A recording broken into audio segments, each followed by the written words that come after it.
Piece of it. We're good. We're good. It's there. So Okay. we're golden there.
Hello.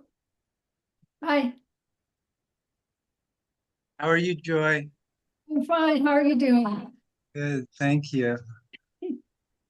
Nice to see you. It's nice spring weather. I know, very, very bittersweet, right? Yeah, I really I, want the snow. my understanding is the warmest winter on record. Yeah, I don't remember it. I've been in Colorado a long time and this is so warm in February. Usually we get snows. Yeah, it's a pretty big concern. Yeah, it's hard on our trees and the deer are having trouble too because we have a herd of them that come through and they're just eating everything and not staying away. Yeah, the ripple effect is environmentally is pretty tough. Yeah, Um, I agree. no, I had a friend that went up to Vail, I want to say 4 or 5 weeks ago, and there was no snow. Yeah. I have some friends back east in upstate New York, and they have so much snow. They haven't had a winter like this in years. What part of upstate New York? Outside of Syracuse, out into Cazenovia, Fenner, Yeah. that part of more central New York than upstate. And they're usually on the verge to get a lake effect, but this time they're just the cold and the amount of snow. I used to live back there, and they said it's like it used to be. Is like up by like the Skinny Atlas area, the Um, beautiful. Yeah, it's part of the lakes, like the Finger Lakes, Lake Ontario, Yeah, the smaller lakes yeah. and stuff. So It's yeah, a such a beautiful area. It really is. And it's just, well, you can swim in the lakes. Well, right, and they're very distinctive in terms of being designated as blue lakes, right? Which And they have that's the color, because our house was on Seneca Lake, one of the largest Finger Lakes, and it was just beautiful. First, they have some kind of invasion now of some kind of snail, but they'll work at it. yeah, Seneca. I've never been on. Yeah, but yeah, I know that area a little bit. I mean, northern upstate New York is just stunningly Really, beautiful. yeah. It's a totally different kind of flora fauna than what we have out west, and it has its own sort of beauty and lushness to it. Or like woods. Out here, it's like forest, but back there, it's the woods. The woods, yeah. The difference in the just everything that grows. We knew the Catskills pretty well, Oh, kind of did you? the Woodstock area. Uh-huh. We loved. That's near where my sister lived. So that area is beautiful. Yeah, it's awesome. I'm drawing a blank on what the name of that stunning reservoir is near Woodstock, Ashatonkin, or I'm just drawing a blank, but it's stunning, and the trails that sort of around the perimeter, and it's just yeah, it's a beautiful area, and it's just a hop skip from the New York corridor. You can It's a just jump on a different, bus, you know. yeah, it's a different world when you get out of the city area. Mr. Stang. Good evening, everyone. Nate, looks like you're still in Iowa, Yeah, I you would see guess. you know, knee-high 4th of July. Yeah. This is the way they roll out here, you know. Ragbri is just around the corner, right? Yeah, it's coming up. It's coming up. Yeah, I think I was kind of sad I missed the Ragbri introduction party or watch party at the lodge. I think it was Hmm. like 3 or 4 weeks ago. And what part of Iowa are you in? Because Cedar Rapids, which Okay. is I grew up just north of there, obviously, right? And yeah. I remember going down to Cedar Rapids for a bike race, but that was another century ago, so not to date myself, really. You're doing pretty well, Carl. You're doing pretty well. Um, yeah, I mean, I usually when I'm here with my folk, I don't go down to Iowa City, but it's just a hop skip. It's 25 minutes, and that's an amazing college town. Yeah, so is Ames but that's the competition, so. It's true. It's true. Hey, Pamela, welcome. There. Hi, Carl. How are you? Doing good, thank you. Hey, Pam. Hi, Pamela. Hi. Hi. We're still waiting for quorum and our fearless chair who just popped on. Oh, good. He's got sort of a wizard behind the closet effect with the blurred screen and the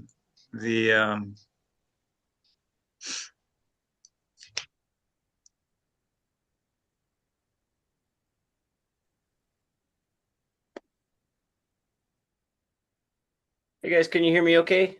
Yes, I Yep. can. sounds good. Great. Just grabbing my agenda here. Board packet. While I'm doing this, I think Bill's not coming. Are we still waiting for some others to join us? Yeah, we still need quorum, Corey. We need one more. Okay. I would expect Luke to be joining. Yeah, Luke is usually here. I would texted him earlier about something else, and he responded.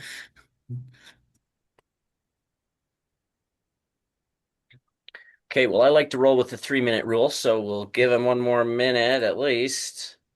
Then we can decide how we want to approach it. And so, okay. So while we wait, I'll mention to Nate because he'll have interest off map agenda topics, but we're trying to get a bike bus going for the middle school. And we talked to Evan Johnson and actually a walking and bike bus, I should be clear. So that's going to start end of March, April, really April through the end of the school year. So if you're interested in joining us, we'd love to have more folks out there, right? Make it a big event. That's just completely goosebump information. I think the prospect of that is going to be so cool. And is it just with the lower school, or will it be across all campuses? So, obviously Evan's a middle school teacher, so that's going to be the focus. But if others want to join, I mean, we're not going to send anybody away. And the walking school bus, I think, is going to be more focused for the elementary school, the walking bus. So, but yeah, just to get something started. I know we've done like single events in a school year before, but to do something weekly is, taking another level up. So. I just think Bicycle school bus. Can you hear me? Oh, there he is. Hey, Luke. Very good. Luke. Hey, cool. Good timing. I love hearing catching on to what Carl was saying. Look at that high definition video for Luke. Well, yeah, you guys, it should be better in person, but whatever. I think with that, we will get going. And actually, we've got 5 members here, right? So I think we have more than quorum. So we're good. I'll just do well, we'll start at the start. I am calling to order the February 25th, 2026 Manitou Springs Mobility and Parking Board regular meeting. And welcome everybody. It's 5:04 and we're calling the meeting to order. And I will ask now for roll call. I'm Corey Sutella, the chair. Carl Stang. Present. Rolf Jacobson. No Rolf. Bill Kerner was excused. Joy Porter. Here. Hi, Joy. Nice to see you. Oh, hi, Corey. Luke Prince Present. Hi, everyone. and Pamela Smith. And I'm here. Welcome. Thanks for being here, everyone. I'm sorry I missed you last month, so can I just say Happy New Year? And I notice we're also joined by our council liaison, Nate Nassif. Thanks for being here. And I see attending, I think, but not video, we've got James, Felipe, Denise, and Ben Schmidt. So welcome, everybody. Thanks for making time to join us. I would now entertain a motion to approve the agenda. Is anyone inclined to do that? Corey, I move that we approve the agenda as written. Thank you, Carl. Is there a second? I second. Thank you, Pamela. Any discussion about that? Any suggestions or anything? Okay, then I will do a roll call since we're online. Member Stang, Yes. Member Porter, Yes. Member Prince, Yep. Member Smith, Here. and the chair votes aye, so the agenda is approved unanimously by our attendees. And next up is the January 2026 approval of the minutes. Again, I wasn't at that meeting, but I did have a chance to look through the minutes. I guess, are there any comments about the minutes, or could I get a motion to approve? I've got a comment about the minutes somewhere, and I'm going to have to pull them up. But I would like to clarify a point when talking about, I need to look at exactly where in the minutes, but I want to go on record showing that the city council and the mobility and parking board were never at discussion table regarding the dissolution of the Metro District. That was never something that we talked about. And I think it would be good just to reflect that on the meeting minutes because it was said during a meeting last month. Okay. I don't think we should do that. Well, I think it's important and it was in discussion of the meeting. So I just want to make sure that the record clarifies exactly what I said. I'm not going So- to change. First of all, can I just observe Well, that Member we Kerner might be has able to plug Member in Kerner has some joined us. USB. I Mr. don't Kerner, want can you you to hear do us that. okay? Bill Kerner, I think you've joined us. Can you hear us okay? Yes, I can. Thank Oh, you. that's great. So you're able to join us. So please we'll make sure that the minutes reflect that you joined us. Thank you. You might need to mute yourself. And I'll Okay. just remind everyone to please mute your mic when you're not speaking. Yeah. So the comment was made that there was a discussion item of the Metro District at the last meeting. And again, I wasn't there. You could go Luke, to was bed. that brought up as an agenda item? Don't mess with me. And I'm trying to find Mute in yourself. I'm trying to pull up the Click on notes that. or excuse me, Don't do that. the meeting minutes so I can find exactly where it was said. Or else I'm gonna talk. You'll have to excuse my delay as I do that. I want to just And I'll just let me do state that this. I do recall Luke raising that point. I think it was during board correspondence near the end of the meeting. I think you're right. Thank you, Carl. You can just do that. Just a minute. And Bill, if you wouldn't mind muting, yeah, definitely we can hear your conversation. Thank you. There we go. Okay, so Carl, you said that that was something that was brought up in the board correspondence, was a comment about the dissolution of the Metro District, and that should be, and Luke would like that reflected. And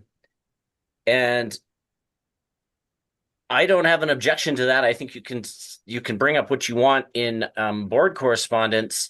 However, I do think like it's not possible for us to take a position on that, and it's not possible for us to debate that. That's a ballot that is happening coming up right now. So I'm fairly certain we're not able to take action or to debate anything related to the Metro District vote.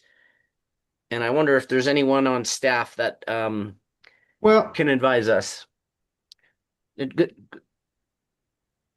you want to add something, Luke? Please go ahead. yeah, it's not so much that whether or not we had the discussion or not. I just want to go on record showing that when the general public looks at our board meeting minutes, I want to make it very clear that that's never been a topic of discussion between the city council and the mobility and parking board. That's all I want to, that's all I'd like for the meetings to reflect. And yeah, Okay. so thank Well, you. And if that was brought up in board correspondence last month, it seems to me that should be all right. And can I get a comment? I know we've got some experts here. I don't know if Denise is able to weigh in and confirm whether that's all right to add that to our minutes from last month. Yeah, you can put it in board correspondence that Luke mentioned that it was never, that the map board was never consulted, if that's the words he used. I don't know exactly the words that were used, but you'd have to go back and read and listen to the recording, and you can just say that happened during board correspondence. Okay, so let me ask, from those that were here, from from your recollection, does that match what you remember, or do we need to go back and watch the minutes, or is it all right with the rest of you to add that comment to board correspondence from last month's minutes? Corey, I could comment. Yes, please, Joy. I think what Denise said is what happened. It was brought up in board correspondence, and it was shared that we weren't consulted. That's all it was. Okay. That time, I think. Okay. So that was something that was raised. It was low key. It was just saying what we just said. Okay. Yeah, thank you. Does anyone on the board object to us adding to that to the minutes? And hearing no objections, what I'd like to do then is move forward with a motion to, unless there's are there any other comments or changes to the minutes? Then I would like to entertain a motion to approve the minutes as amended according to Luke's suggestion. Can I motion for that? You can, So Luke. Thank you. I'll second it. Thank you, Joy. If there's any other discussion, please let me know now. Otherwise, I'll call the roll. Member Porter, Yes. Member Prince, Yes. Member Kerner,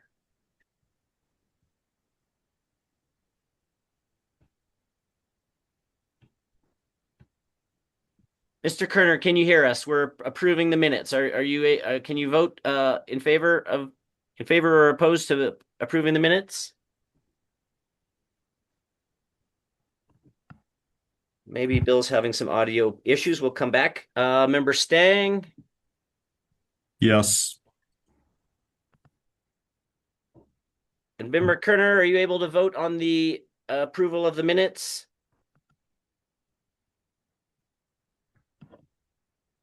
Maybe All right. show by hand, Corey, kind of.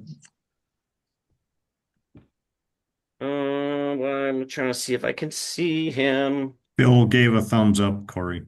Bill did. Yes. Oh, great. Okay, and chair votes aye, so that passes unanimously. Thank you, everyone. Thank you. Now we shall move on to the next item, which is public comments on non-agenda items. And I don't see anyone on here. Do we have any members of the public that want to make a comment? I can't see them. I think James is the host. James, is anyone in the audience? Oh, there's no one. There's no one in the audience. Okay. Well, just for the record, I'd like to make a comment about public comment. The map board welcomes public comment. Typically, we'll limit the comments to 3 minutes. But we really feel that, or I mean, at least as chair, I really feel this is a great opportunity for the public to bring up concerns and help share some of the things that they're seeing. So public comment is always welcome. We may not respond immediately to a public comment, but please know that when you comment, it is heard. And if there, if a staff response is appropriate, then we can encourage that. And if it's within our purview to do something about something brought up in public comment, we'll be glad to do that and consider it as a future agenda item. So public comment is welcome and encouraged. We don't have any this time, but maybe we'll get some next time. And with that, we'll move on to the next agenda item, which is our City Council Liaison Report. So I'll turn it over to you, Nate. Thanks, Corey, and good evening, all. I really love this commission. I wanted to start and pay tribute to, in our last city council meeting, we had a formal proclamation to commemorate Black History Month. And so I wanted to start there. And I want to particularly point out a historical figure. Some consider one of the best cyclists of all time. And I'm sort of looking at Carl. His name was Major Taylor, and he was a world champion professional cyclist in the late 1800s, early 1900s. And he's inspired cycling clubs all over the United States and the world. And in my former home, I used to ride with the club from time to time, albeit very, very slowly. And I'm looking at Carl. Carl, do you want to share something real quick? It sounds like he's had an influence on your competitive cycling career. He's definitely maybe not famous, but a very influential cyclist. I actually have his autobiographies here. Great story if you're interested in reading it. That's all I wanted to add. Yeah, I really appreciate that. So we codified that in the proclamation, and we're coming up on the close of Black History Month. So I wanted to honor Major Taylor's legacy there. Big picture, I see Felipe, Ben, and Denise are sort of blacked out right now, but I'm looking at them just saying how encouraged and how proud I am as a resident of Manitou when I saw that accelerator grant being awarded, and I know the team is going to speak to that later. So I just wanted to say sometimes when things happen like that, that it creates a sense of momentum and pride in the community. And I think will position us 3-5 years out to be a real leader from a multimodal perspective. So again, Ben and Felipe and Denise, thanks for making us really proud. So that momentum, I think, is going to build. And I keep saying there's just something in the air with a lot of momentum in Manitou for this year with such a good team in place. I saw the PIO announcement today that Felipe and Denise and the team responded quickly, given the Hiawatha project, to allow some adjustments to pricing at the Dillon Mobility Hub and also with EV charging. So I think, again, it's just one of these things that the city team is able to respond to what's going on the ground. And I just think it's a really, really great thing and worth pointing out. So thanks to the city team on that. Big picture for all of us as residents, there's a real focus with Denise and city council on listening to the community and really, really going deep with community engagement. And to that end, there's a process underway to start a community engagement process specific to the budget. So more information will be provided, but this project is going to be split into two parts. The first is a survey to help both educate and clarify where residents, neighbors, et cetera, how they think about the budget and the services that the city provides, et cetera, to bring more precision to how we think about some of the operational challenges that we're faced with from a budgetary perspective. And then the other component of that project will be a couple of in-person meetings open to the public so we can incorporate all of the collective best thinking from the community. So I wanted to share that. The last two things, pool and fitness center, the mayor had a ribbon cutting, I want to say three or so weeks ago. So from a walking, cycling, biking perspective, we can stay strong. I think it's one of the little gems, crown jewels of our community. So if you don't have a membership, please consider it. It's always one of the favorite parts of my day. And then I think it was alluded to earlier, the Metro District election is coming up. In a lot of my conversations, I'm encouraged that there's support out there for it. And I'd love to see this move to the city's purview and Felipe and their team and Denise, and we can build efficiencies that way. But I say that with spirit of gratitude for the Metro District and the role that they've played throughout the last since 1989, I think, when it was formed.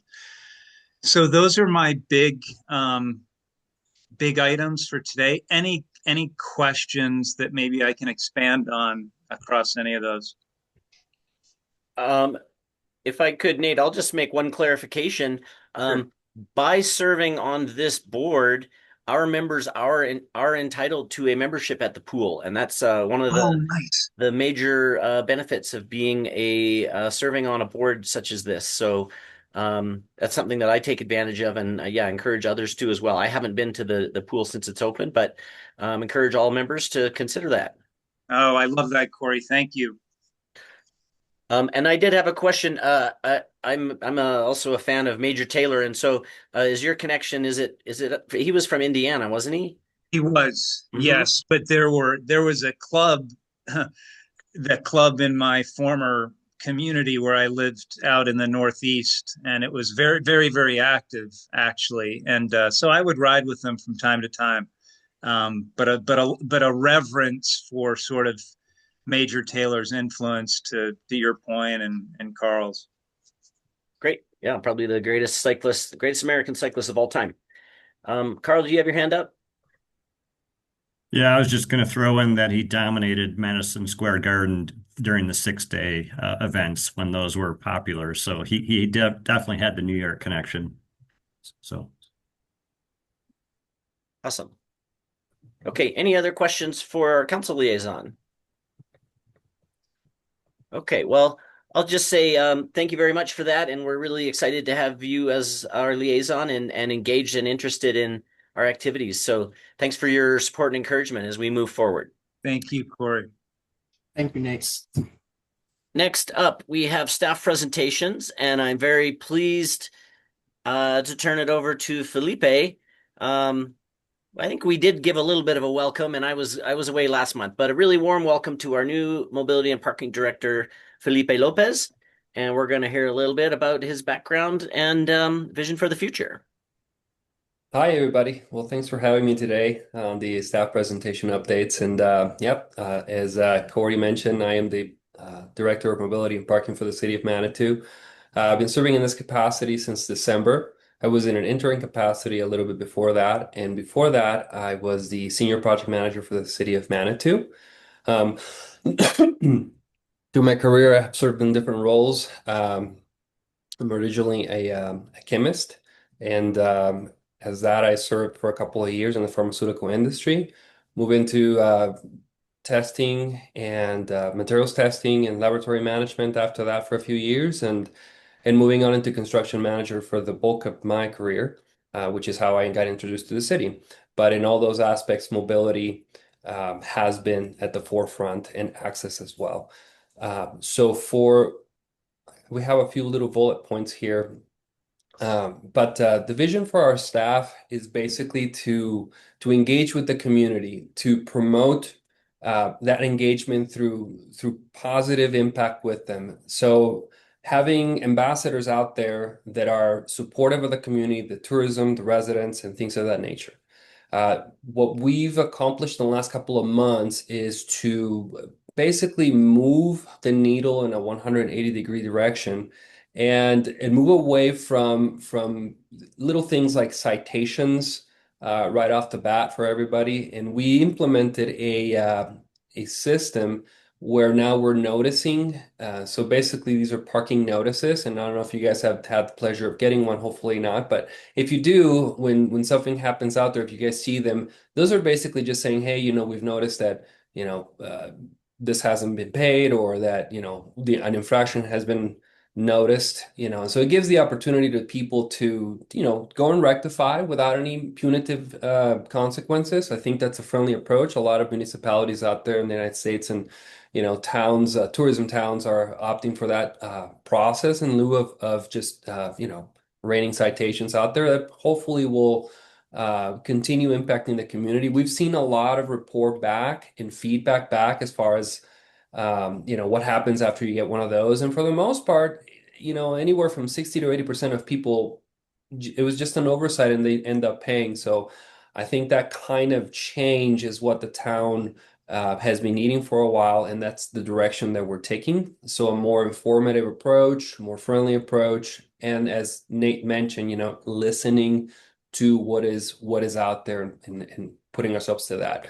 As far as for the vision for our mobility and parking department, I'd like to make the vision for all of us here at the mobility and parking department to be of accessibility. That means accessibility to parking, to trails, to information, to somebody to listen to you.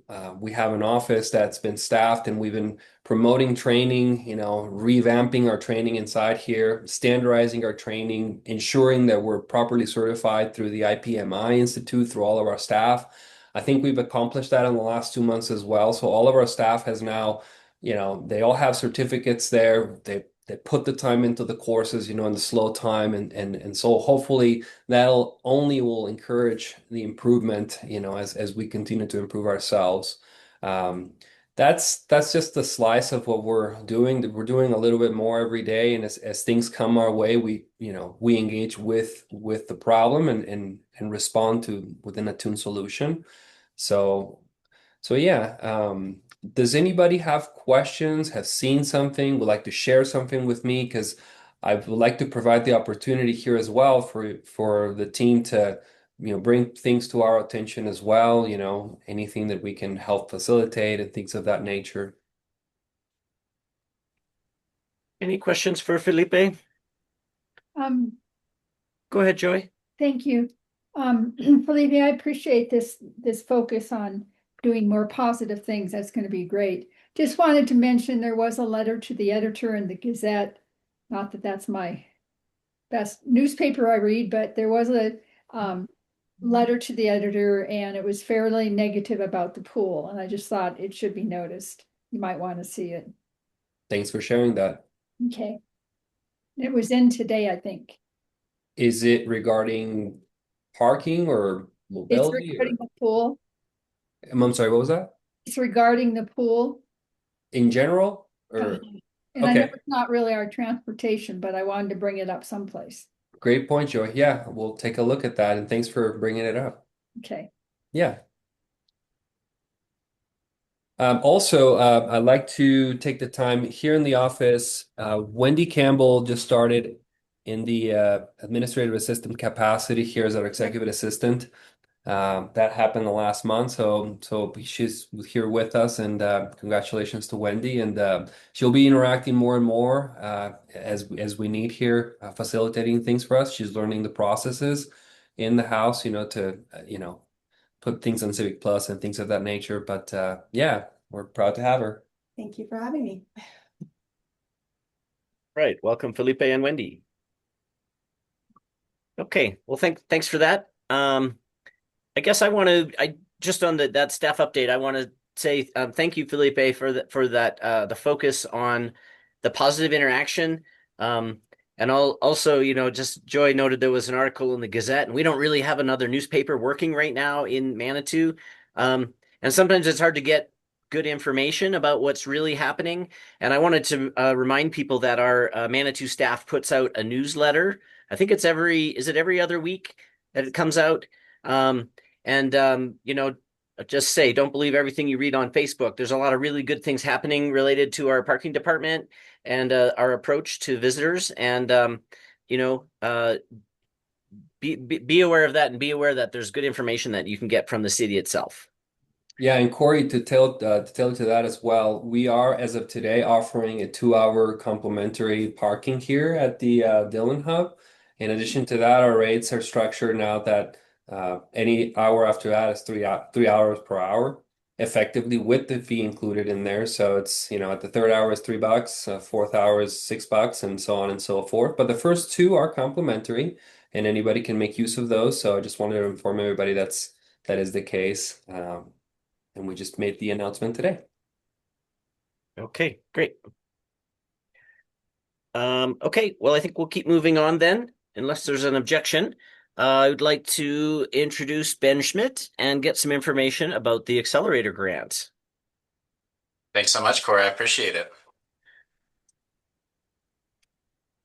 Let's see, would the host allow multiple presenter sharings really quick? And maybe we can, there we go. Thank you so much. Or do you want to just click through? We can do it that way as well. I can click through if that's easy. Perfect, thanks. All right, so as mentioned earlier by Nate, we are really excited that the City of Manitou won a very competitive grant from the State Energy Office called the Local Impact Accelerator Grant. If you don't mind jumping to the next slide, James.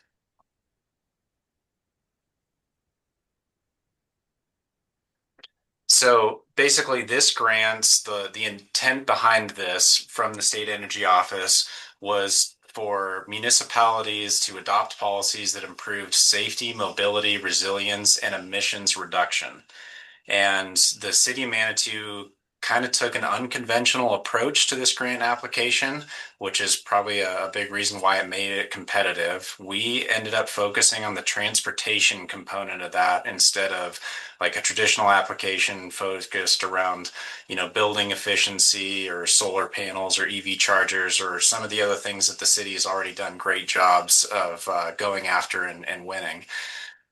So what we did was we focused on the transportation component and asked for $1.5-ish million to support adoption of a modern transportation code and basically typicals and details so that for every street in Manitou, we would have a very pragmatic approach that is codified to integrate multimodal applications as well as vehicle applications. This is something very different than any other municipality was kind of going for. So, well, a lot of projects, around the country are focused on large scale construction where you're spending multiple millions of dollars reconstructing an entire roadway. It takes years to get done. What our code says, or what we're really distilling this down to, is that we have very limited unique right-of-ways in Manitou. We're not going to buy a whole bunch of additional right-of-way. We're not going to really change the street cross sections too much in a lot of our side streets. But what we can do is come up with a systematic policy and designs that we can go out and quickly implement control measures to make them more accessible. So what I mean by that is, say we have a 13-foot wide road section that can barely pass 2 cars. What this policy would really look at is, okay, what is all the data that goes into this road section that says that we're going to change this road section to be a one-way road to allow for a car to pass and for a dedicated bike lane and ped lane on the other side? How do we set up that one-lane direction that's not just local to that road, but how does it connect with the entire network to very effectively move people through town? What are the other things that need to go into that policy for setting that direction, like grade, like width? How much spacing do we need for bike lanes? I think, a lot of these codes that you look at around the country really focus on brand new construction and say you're reconstructing the entire road and you need this width of a bike lane, you need this width of a sidewalk, you need this width for right of way and stormwater infrastructure. But this really says, hey, this is what we've got. So we want to make this work for the community, because that's a lot of what we've heard is that it's difficult to get around on a bike or walk when you've got such narrow roadways that you can barely get cars down. So how can we kind of systematically approach the entire city? So once again, what this grant really funds and what it doesn't. So I focused on that adoption of that transportation policy. So we're using data, not just perception, to set up these roadways using speed measures. We've got all kinds of unique tools these days that we can figure out how to speed roads appropriately, connectivity standards, predictable design guidance, so we don't bind ourselves into putting bike lanes that go nowhere or connectivity routes that go nowhere, because it's important that the network functions as a whole system. And then all these policy tools come together in the code so that any new road that's built or reconstructed or anything, we can use these same principles to integrate them in the future, so that we're not having to kind of go through the same thing again of like, hey, did we consider bike lanes, or hey, did we consider pedestrian access? It's all factored into that entire code. So that's the exciting part about it. But what this doesn't support, once again, is large-scale reconstruction projects. So we're not going to blow the entire budget on just one particular roadway in the city. We're really looking at how can we very quickly, and this was a very important part of the conditions of the grant, how can we quickly put a policy together that works really well and then implement these measures and start seeing striping, delineation, traffic control measures, and things like that that make the system better within the next couple of years, instead of waiting 5 to 10 years out to do one single project at a time. So with that, can I pause and just, are there any questions about just the overall part of the grant? And then I'll jump, or the overall intent of the grant, what we won, and before I jump into your role. I do have a question. I'll see if anyone else on the team does first. Okay. I do real quick. Is there, and I'm sure you're about to get into the spin So thank you. Is there going to be built-in capacity for public feedback before anything is implemented? Yes, absolutely. As part of that policy development, that's a big component of this heading into. But just since we're presenting at the map board, I'd focus a lot of the next slides on really what your particular role is. But yes, public feedback is a very important part of this as well. Thank you. I see Carl's hand is up. Yeah, so just Ben, to clarify, because I heard you say that, this is focused on policy and not on implementation, but then I also heard quick implementation. And so can you maybe just further define what that is? I mean, so will it involve some quick implementation projects around town as part of the initial grant, or is that a follow-on phase? Yeah, that's a great question, Carl. So what this is, the first phase of the project really that we're going to be focusing on this year is developing the policy around it. What we want, the metrics that we want to achieve, the connectivity analysis, all of those components. Then the next phase of the grant, once that's developed and implemented, we've gone through all the public process, we've gotten all your great comments, we've all agreed on what we want to do. The next phase is the quick implementation part. And this looks a little bit different for every single application, different road in the city, but really what this is geared towards is striping, delineators, quick build traffic control measures. Like Colorado Springs has a great example of some chicanes with delineators and stuff like that, potentially speed tables if it's the right application, though things of that nature that aren't full-scale construction projects, but they're quick implementation measures to help protect pedestrians and cyclists while integrating with the car network system to make sure it's flowing effectively. So that's kind of what I mean by the implementation measures. So it's not installing curb and gutter or big islands or roundabouts or things like that. It's really, what are these inexpensive things that we can do that meet the intent of the policy that we can quickly get onto our whole street system.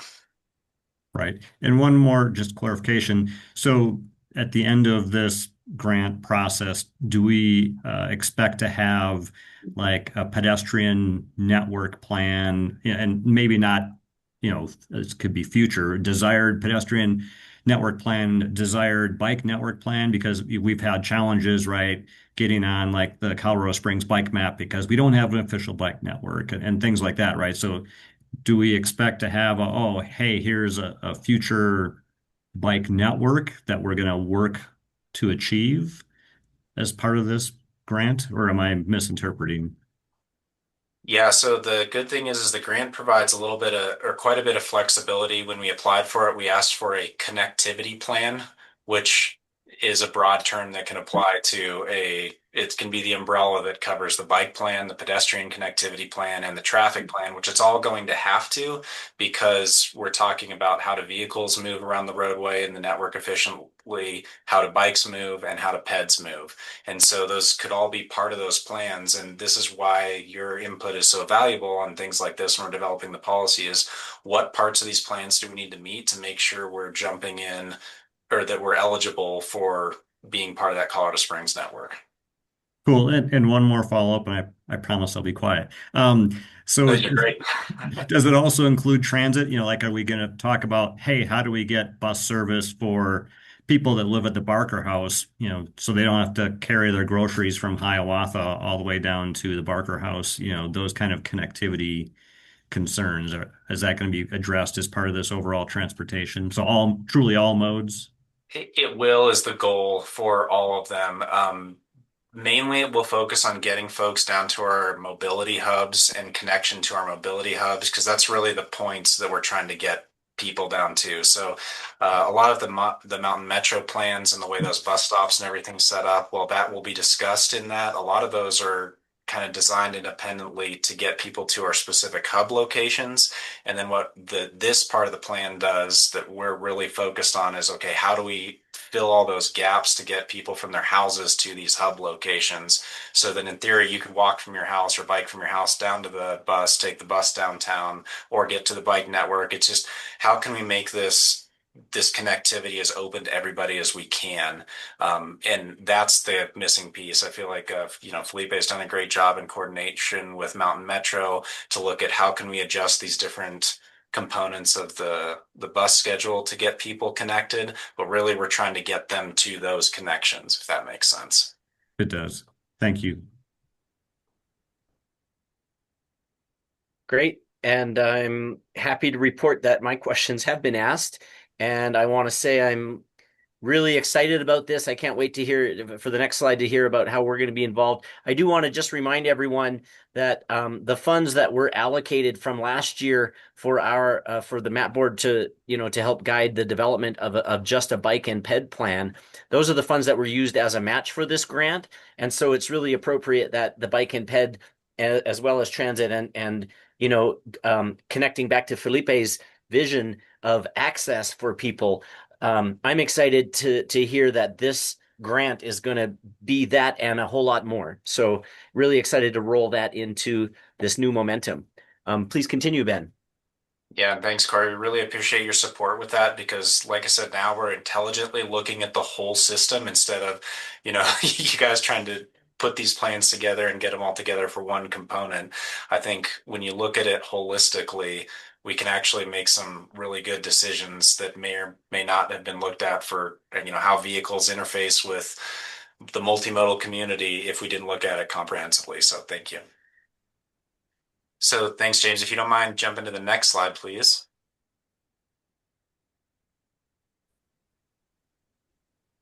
Sorry, one more.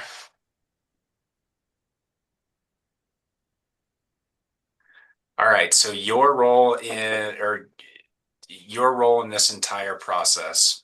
So when we hire the consultants to help kind of facilitate all designing all these and putting all the code components together, this is really going to be your opportunity to jump in and say, here's all the things that we really care about from a user perspective. And I feel like sometimes that's the thing that's always lost on these grand plans is, you say, yeah, well, the bike lane needs to be this wide, but if you're a user in Manitou Springs, which is a unique city, this is your opportunity to provide feedback on saying, hey, it's difficult to climb this hill with this particular bike. So maybe we could adjust the code to say that roads with this particular grade in this particular direction might need this particular application.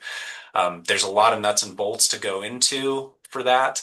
But what width or cross section is a safe width and cross section for you to be adjacent to a pedestrian as well as a vehicle traveling.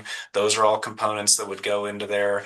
What are typical transit routes that you see being used as bike and pedways versus vehicle ways? If you had to choose between them, how would you kind of decide which is the best use for that particular roadway throughout the city? There's a lot of different nuance in this, and there's going to be a lot of opportunity for some really good discussion.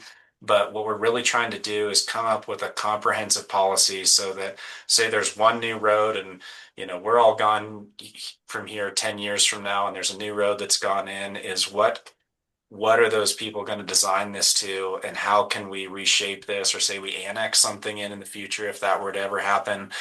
How can we quickly bring that roadway without changing and spending a lot of money into the system and make it connective with this entire network? And so you guys are really going to be commenting on how we build that framework, what these cross sections, these roadways look like, comment on the connectivity study. I think there's a lot of valuable input that you have there. So instead of looking at an individual road, you're looking at a policy across the entire city, which is a kind of a unique position to be in. But basically they'll be guided milestones once we get, so I'll talk about kind of the timeline here in the next slide. If that's all right, James, you can jump in there. Ben, can I just ask as we move on, would it be helpful or appropriate to have any engagement from this board as you go through selecting a consultant for the work? Yeah, we could. You could be on the scoring panel. We would need to kind of come to we need to work through that a little bit systematically. So there's kind of one opinion coming in rather than 17 different opinions from every single board on the selection. So I think we can come up with a path forward on how we select and come up with kind of the scoring matrix. But yes, absolutely. If you would be interested in being part of that selection, Yeah, you could discuss it and come up with a single recommendation on that score or something. yeah. It interests me. Well, if it works out that it's possible, we'll probably open it up to the group and set some expectations, and we'll identify somebody that could be our sort of liaison to that and be supportive of that process and keep the rest of us informed. And I'll pause for a second because Denise has her hands up. She may have some good comments on this as well. Go ahead, Denise. Let me see if we've never done that. That doesn't mean that we shouldn't do it. I think we just need to talk internally what that would look like and make sure that there's no conflicts of interest, that somebody doesn't know someone or any of that for any of the organizations. So let's just talk internally what that would look like and how we would make that work. It doesn't mean we can't do it. I think we just got to have the internal conversation. Okay. Yep. Thanks for investigating, and yeah, we'll have the offer there, and if it doesn't work out for some reason, you can let us know. But I think we're interested and would like to be supportive. Thank you.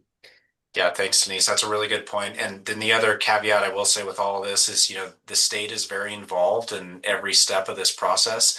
And so there may be some nuance there that we need to work through as well, but we will find that out for you. And just appreciate your willingness to and wanting to support that.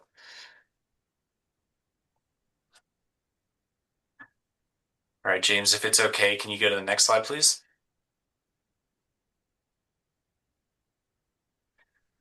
Okay, so while we don't have distinct dates right now, I'm kind of giving you a general timeline of where we're at right now. So the current stage that we're at is we've been awarded the project. We are working through some last minute details between the state and the city regarding just the budget worksheets that we have, as well as some of the milestones that we're intending to hit and those metrics that we have to hit for the overall part of the grant. So these are things that, regard to how are you going to process your American Iron and Steel, your Davis Bacon stuff, like stuff during construction that's doesn't really need public input, but it's key milestones and things that we need to figure out how things are going to be reimbursed. Those are all part of the grant. Those are the details that we're working out right now. Once we get to that next stage, then we're going to be looking at we're going to be going out to RFQ for the consultant to help select and design all of these cross sections, help us with the code process there. That's where we were just talking about the MAPS board may or may not be involved. We'll figure out how we can work that in. And then these discussions will determine kind of the next stages of when the state will release portions of the money to do the project. So they don't just release the whole 1.5 million. We've got to have milestones and things like that. So the goal is to start the policy code draft review by like summer of this year. And the way that I see that going based on kind of the state's guidance is we'll have an initial kind of round of asking of what do we really want, or when do we want to include the public on the comments for this, because we really want to make sure that we have something to give the public to actually comment on when we're talking about cross sections and connectivity and stuff like this. We need to do some preliminary analysis of the whole network first before we can know what metrics we need to achieve to get our goal or to meet our goals for this. So that's a lot of what's going on kind of in the next phases here. And then we would start the review of the code, and that's where you guys would really come in and be commenting and helping, and we would do work sessions regarding that before we ended up presenting the code to the council to probably fall timeframe. Carl, did you have a question? Yes, I have two more questions when Ben is ready. Yeah, ready right now. Can you just clarify the second bullet here? The discussions directly influence final scoping and final award amount. So we got the 1.5, whatever the number was on the earlier slide. So is that bullet talking about there's adjustments in this existing grant, or is that bullet talking about the follow-on grants that might follow next year? Yes, good question. So these are really directly adjusting the initial grant. So there's two phases, like I talked about earlier. There's the policy development and the implementation phase. If we can save money, and the way these projects typically go is you do your best guess of what things are going to cost, and then you can do amendments and changes throughout the process that need to be state approved if they're applicable. So that's really what that bullet point is talking about, is saying, hey, if we only had to use $100,000 for our policy development, we're all on the same page, we got this together really quick, then we can roll that over and change that to the final funding amount for the implementation phase. Okay. And a second question, if I may. So does like this transportation code update include parking? I mean, is that going to be, I mean, I know like in the traffic cross section on the other slide, there showed, parking on one side of the street kind of thing. So, I mean, at some level it'll be impacted, but is this also, say going to maybe address parking minimums or something like that in the code? That's a good point. That's something I think we could discuss when we get into the code in more depth. Really what we're trying to look at is what is a cross section, because we don't want to have 1,800 different cross sections for every single road in Manitou. So the goal is to come up with a limited number that really meet the intent of how we're trying to move people throughout the city and provide those cross sections there. So when we're looking at the parking component of that, we're not looking at individual spaces throughout the city. We're looking at where would cars be parked typically, and then if it's applied to that roadway, then you could see what that change might be. And obviously, I think one of the earlier bullets was talking about, air quality or emissions or whatever, right? So, keeping, cars out of downtown. So like the Dillon lot is such a huge thing in my mind, right? Having cars parked there on the edge of town, not driving down Manitou Avenue, circulating downtown from an air quality perspective. And that's just a narrow single focus. But that's a big improvement, having the Dillon lot, right? And so incorporating that into the planning and policy potentially might be useful. But I see Denise has her hand up and probably has something very interesting to weigh in on. So go ahead, Oh, Denise. you give me far too much credit, Carl. Chair, may I go ahead and speak? Yes, please go ahead, Denise. Ben, I think part of the parking, and tell me if I'm correct, it's really about that connection and the mobility, getting people moving. So parking is part of that, right? If they park here, how do we get them moving, and how do we make sure that that congestion is not what we have now? So what is the ways to do that? I believe that's part of the scope of this, is that overall just mobility for the entire city, right? How do you get, which streets should be one ways? Where do we do the, I just forgot it. What is that called? The ordinance where it's the connection, or making sure that we have bike lanes that connect, that they don't just end, or pedestrian lanes that just end. What is that called? The guy came and did a presentation about a year ago for us. Complete streets, so that we have a complete street program that talks about how you do that, how do you stripe, how do you park, where do you park? So it will be a holistic approach.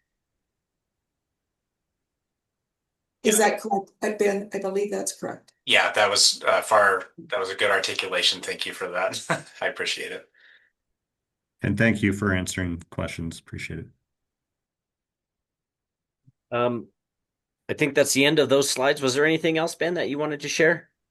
No, that was it. Just wanted to open it to any more questions you may have, and just wanted to say thank you again for the support on this. This is a really exciting thing for all of us here. Nate, did you have a question? One is a comment, the other is a question. The first comment is, yeah, this really presses the brilliant button for me. I love the flexible directional nature of it. It doesn't feel over-engineered. So it feels like there's an opportunity here to really create something special. So that's just a comment. the second is a question, which is, Ben, I wonder in your all of these dialogues and helping to win this grant, are there communities around the country or internationally that have approached solving connectivity, multimodal efficiency with this policy framework approach, where there could be some learnings, some things that you could potentially leverage as this thing unfolds? Yeah, absolutely. It's a great question. So all municipalities, I mean, there's a lot of work that goes on behind the scenes between municipalities throughout the state of Colorado, certainly. I mean, we work together very closely with other municipalities to see what they've done, how they've applied these things. I hadn't really seen one that was as in depth as this, which is why we went after the application the way that we did, because it's something unique that every municipality throughout the state can use. I think there are brilliant components throughout the country that are all pieces of this, but I haven't seen a comprehensive policy that brings all those together. Like there's great traffic calming policies that Colorado Springs has. There's great multimodal and complete streets policies that other folks, Fort Collins, Denver, Boulder have. But it's how do you do this in a mountain town where you can't spend any money on changing the streets? I haven't seen anything like that before. So this is really something that, yes, we will, as part of the policy development, we'll be looking around the country, potentially around the world, as what things that they've done, an open book with this to try to just get the best of every place. But to bring this together, this could really be an example for everyone around the country, which is it's a very exciting thing as a resource. And that was one of the things that the state was pretty excited about too, was saying like, hey, if you can build this, then it benefits the whole state, not just you. And that they were excited about that. I see Denise, is your hand still up or do you have another comment? You're muted, Denise. Sorry, I was just going to say, but Carl has something to add. I want to give special kudos to Ben and Felipe for putting this together. This is, I think, when we had the initial meeting with the state, they were impressed with this holistic approach and really looking at it in this manner. And it's a very heavy lift. I also want to mention that it's a heavy lift. It's going to take a lot of time and energy for our staff. But I really want to recognize both of them for doing this and for their vision for this. So kudos to them. Thanks, Denise. Carl?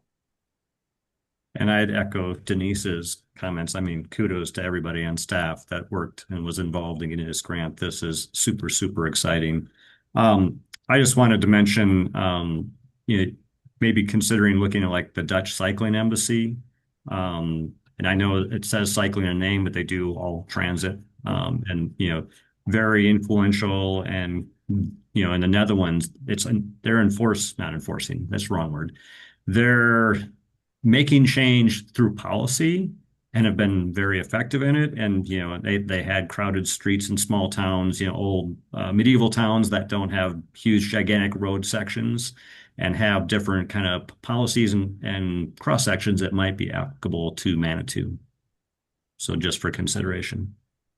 Yeah, thank you, Carl. That's a great reference. And like I said, we're open to everything. This is like I said, we just want to get the best of what every place has to offer and maybe fill in the gaps ourselves of where we think we can fix these things. But yeah, Manitou has just very unique geography, and it's pretty easy to build in these components if you're out in Lyman.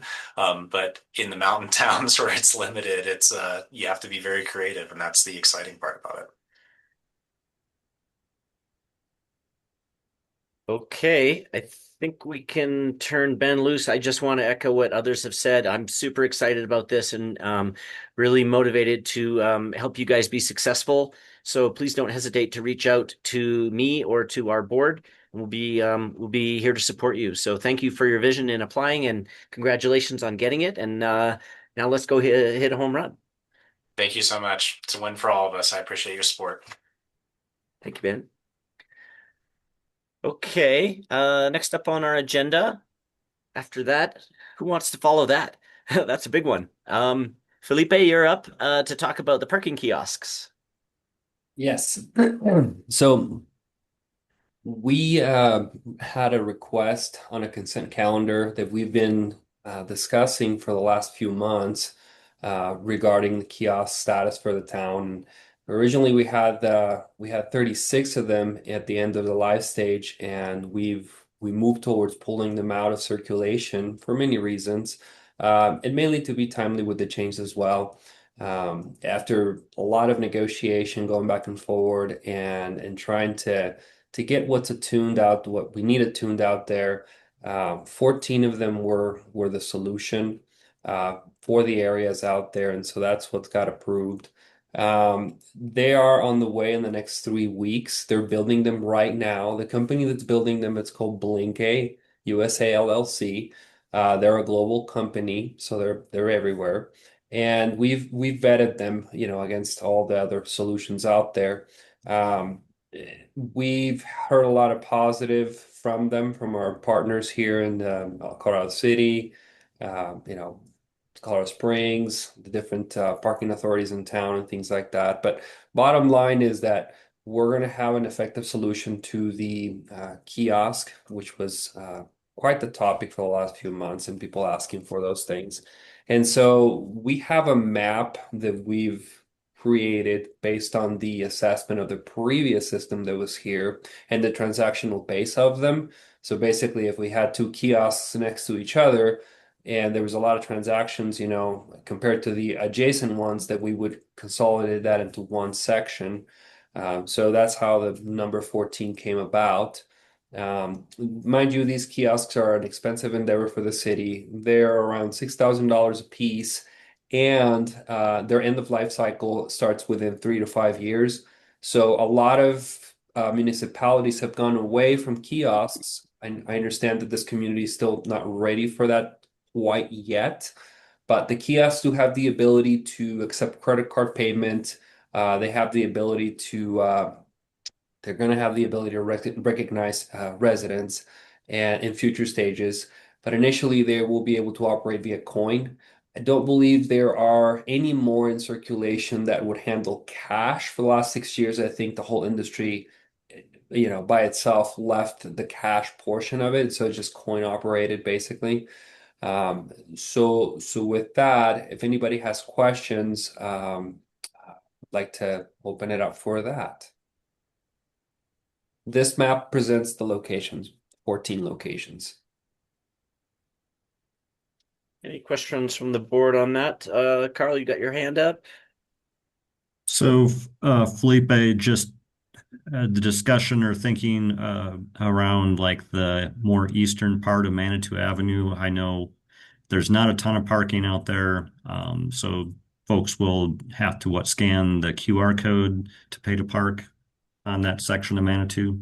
So the intent, call is to basically facilitate the kiosks for the downtown of Manitou. We've had a lot of people coming into the office asking for them for different reasons. We capture their comments, we capture what they're used for, from the mom with 2 kids that comes in and says, hey, what if I don't have my phone and I just want to take my kids to the park? The kiosk in front of the park, in front of Park Avenue, might work best for us. And things of that nature, So it's mainly for residents. We've gathered that these 14 kiosks are 95% of their function is going to be for residents.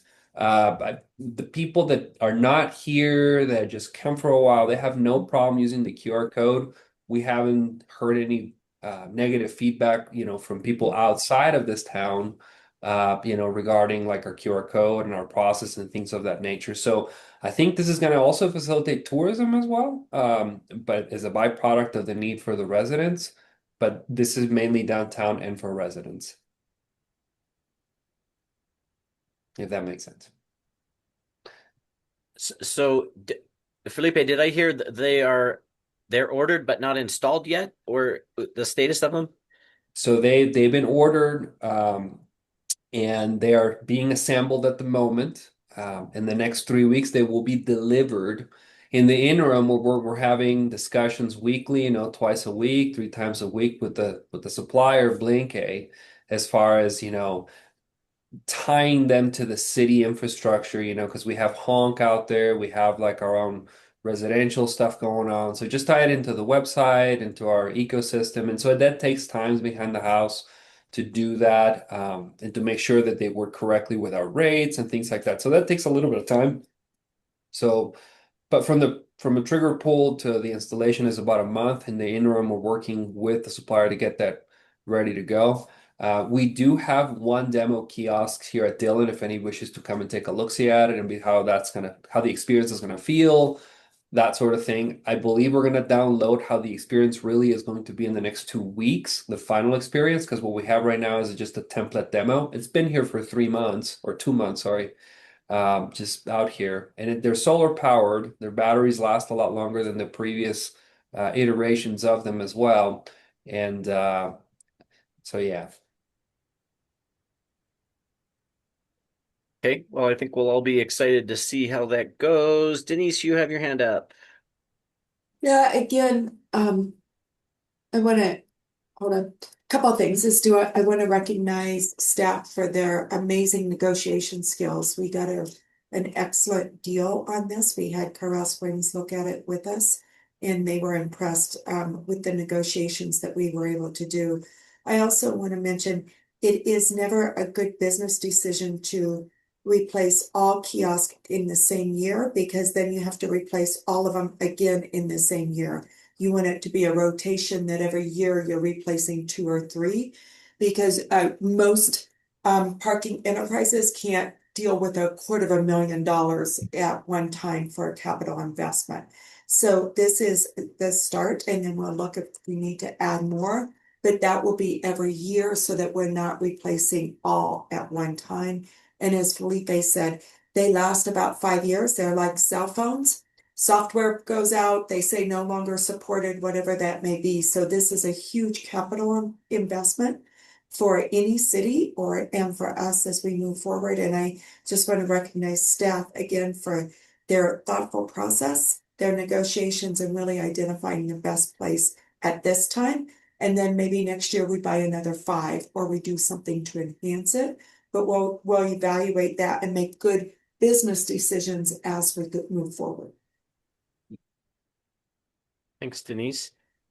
And yeah, I think we, as a board, we should all think of it as part of our responsibility will be to try them out and to sort of collect feedback and talk to our neighbors and find out what the experience is so that we can, we can help keep continuous improvement on that. So I think we'll be looking forward to trying them out. No, and that's great, Corey. And a thought came to mind as you're saying, try them out, engage and get feedback back. I don't know if everybody on the board is aware, but we rolled out a 50-hour residential credit. And we did that through the city website and application.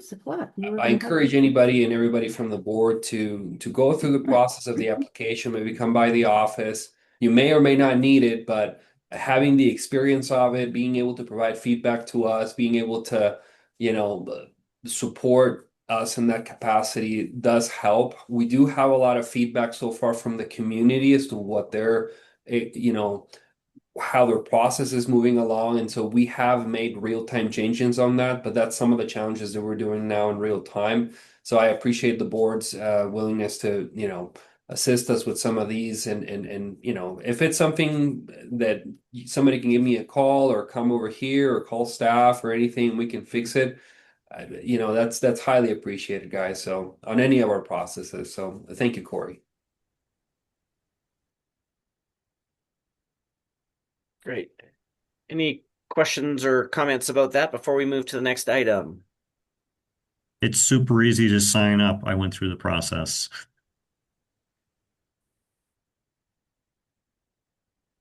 Okay. Next item is proposed changes to the RPP. Felipe, you're back up. Yeah, and James, would you mind just hovering over the proposed area here? What this is just an extension of an existing West Manitou RPP.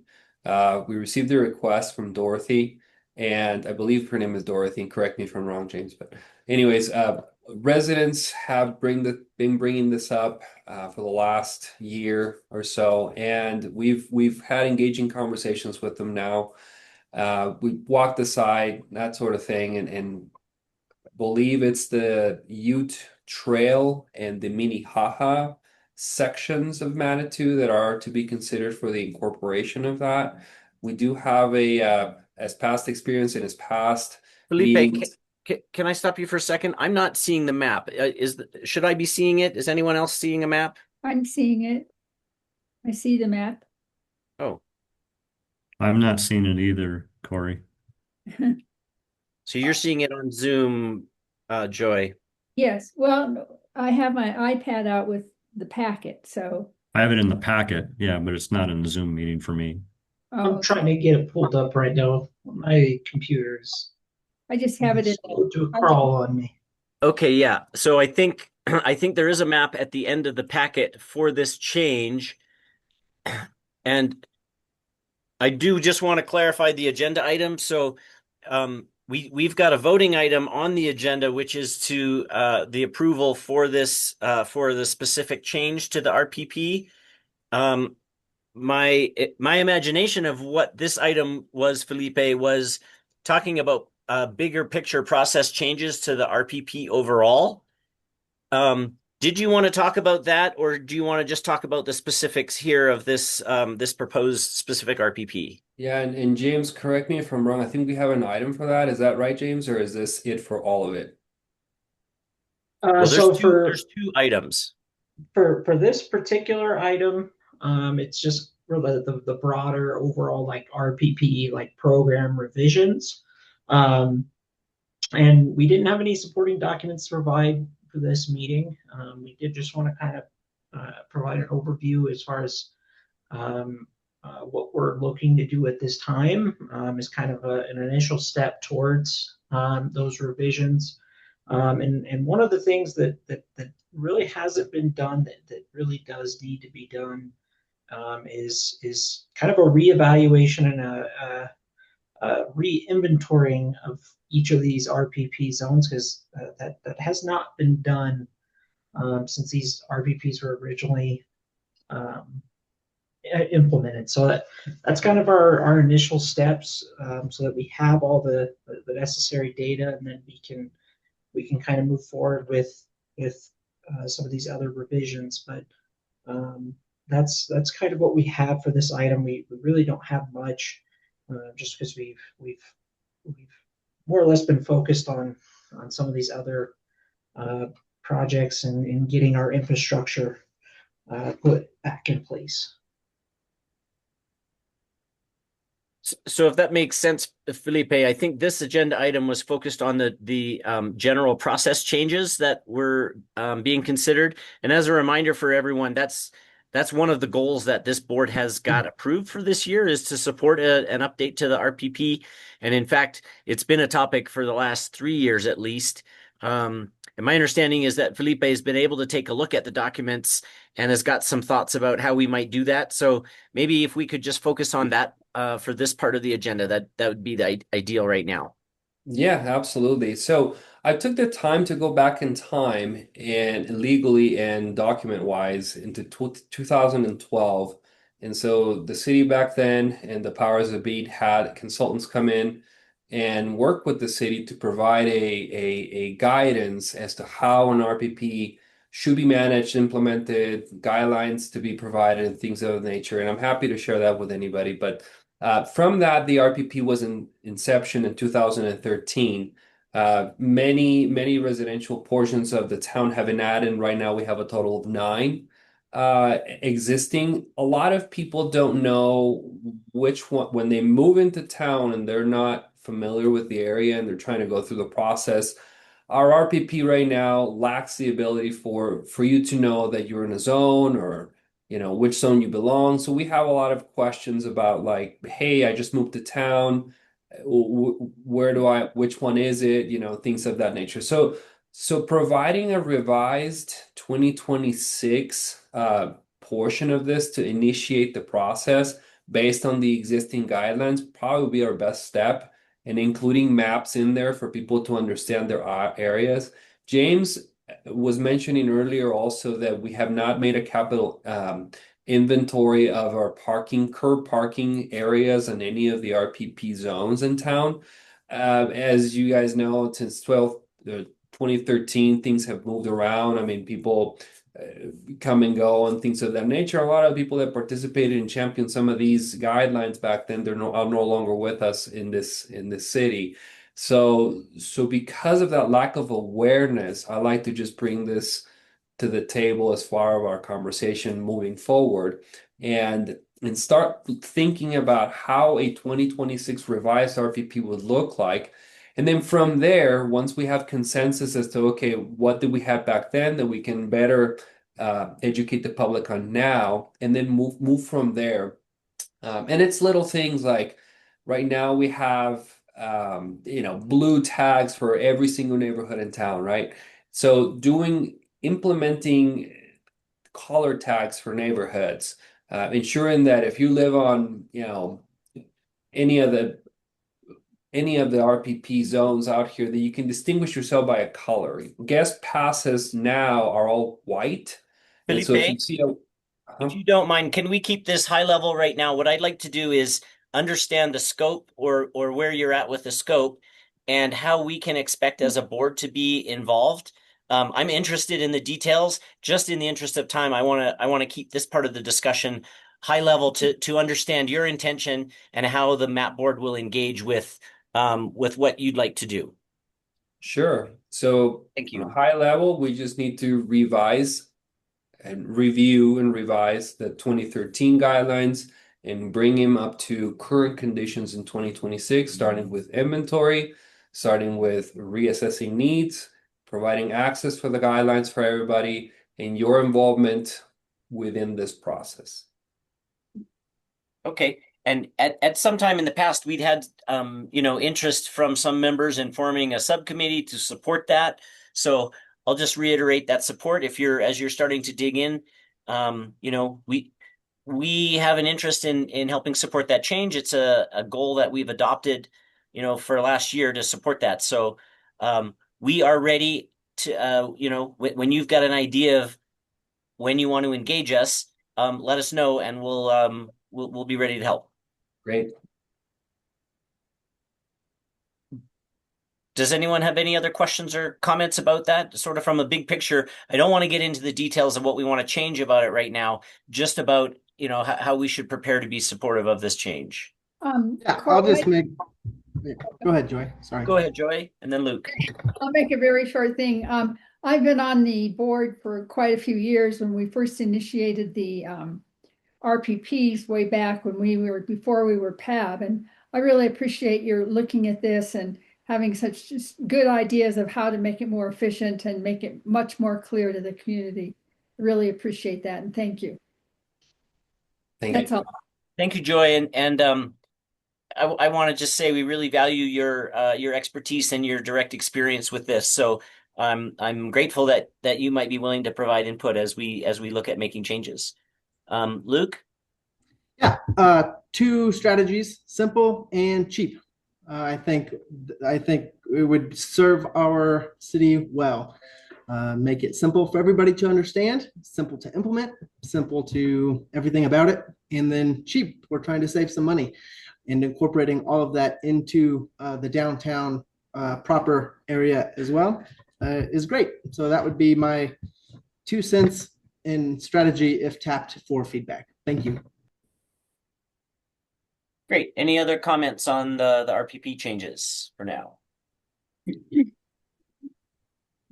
Okay. All right. I'll keep us moving here. This I think will be a quick one. It might go back to you, Felipe, but Manitou Springs is having a general open house that's going to involve a lot of staff on March 7th from 10 to 1. And we are invited to be part of that. There will be a parking and mobility department table there. And so, Felipe, I'll turn it over to you to provide more detail. I just want to clarify, Corey, apologies for that, but it's 9 a.m. and that was a misstep there, but it's 9 a.m. that day. So yeah, and as Corey indicated, we are going to have a booth present at City Hall to, help assist, guide, clarify, involve ourselves with the community. And I think this will be a good opportunity for anybody from the board to come over to our booth and assist as well. Sorry, Denise has her hand up. Go ahead, Denise. Thank you. And no, Felipe, go ahead. I was going to say this is a citywide, so every department is going to be there.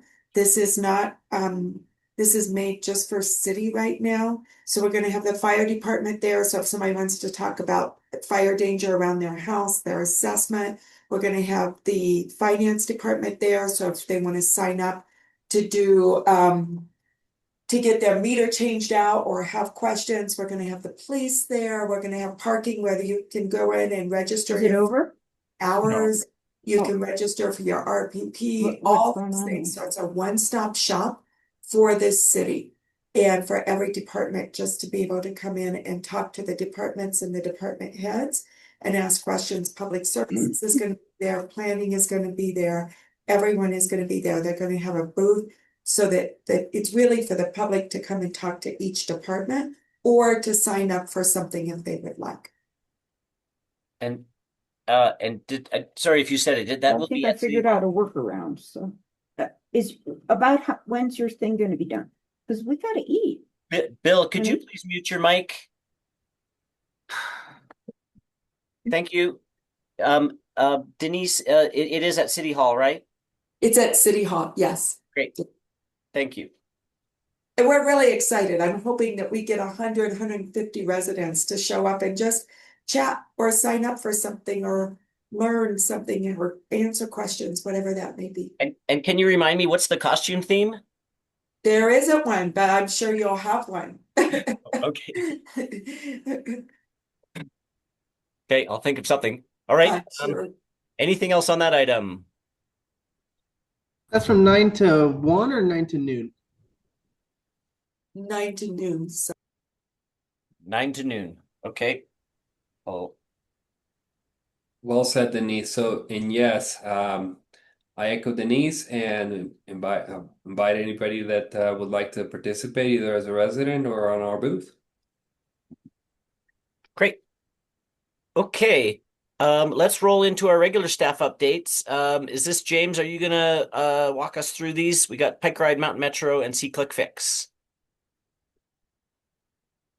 Yes, I'm getting those pulled up right now.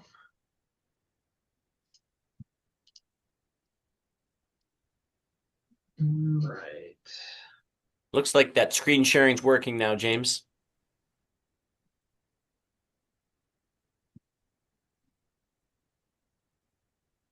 All right, there. Alrighty, so for the regular reports, starting off with Pike Ride. I'll just kind of click through each of the tabs and then see if anybody has questions on those. What a fantastic increase for Pike Ride. And I noticed Pike Ride has pulled some of their bikes out of Old Colorado City. We still got them around in Manitou, but it's really great to see such a big increase in Pike Ride year on year. And Corey, if I may, it's also, we have the highest January numbers as well. Highest ever in a January or highest of anywhere in Pike Ride? January for Manitou. Yeah. Starts and stops. Really fantastic seeing some traction there. And the warmer weather's definitely helped us out on that front as well.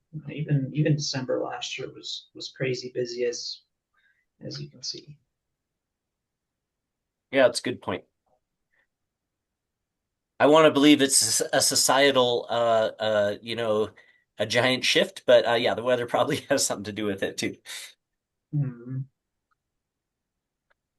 Mountain Metro data. I provided just kind of the full daily ridership.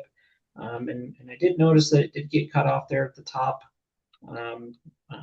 Unfortunately, I hadn't caught that ahead of time, but the middle column is the Route 33. The left column is Route 3. And then the far right column is kind of a total of both routes.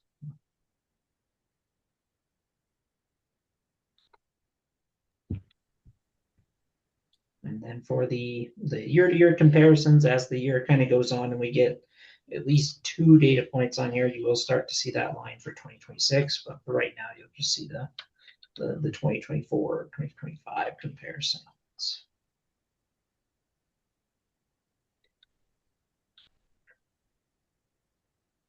James, I don't see 26 at all on these. Am I missing it? I see the 24 and 25, but I don't see the 26. Yeah, so you won't until you have at least two data points. So since we just have January data, you won't see that second trend line, but just kind of sticking to consistency. I did just provide these charts so that you can still see the trends for 2025 and 2026, but in February, you will start to see that third line for 2026. And then of course, the Route 36 is no longer going to be running, so that will drop off for here as well.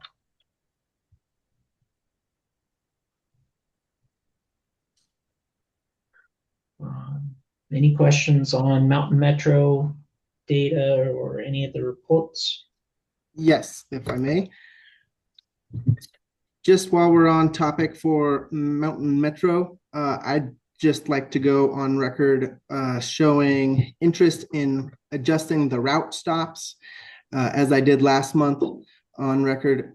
We need more stops for the downtown business district for Route 33, understanding full well that in purview of our routine discussion within this board and staff is to have discussion with Mountain Metro, but just want to go on record showcasing the importance of creating stops for Route 33 in downtown Manitou Springs.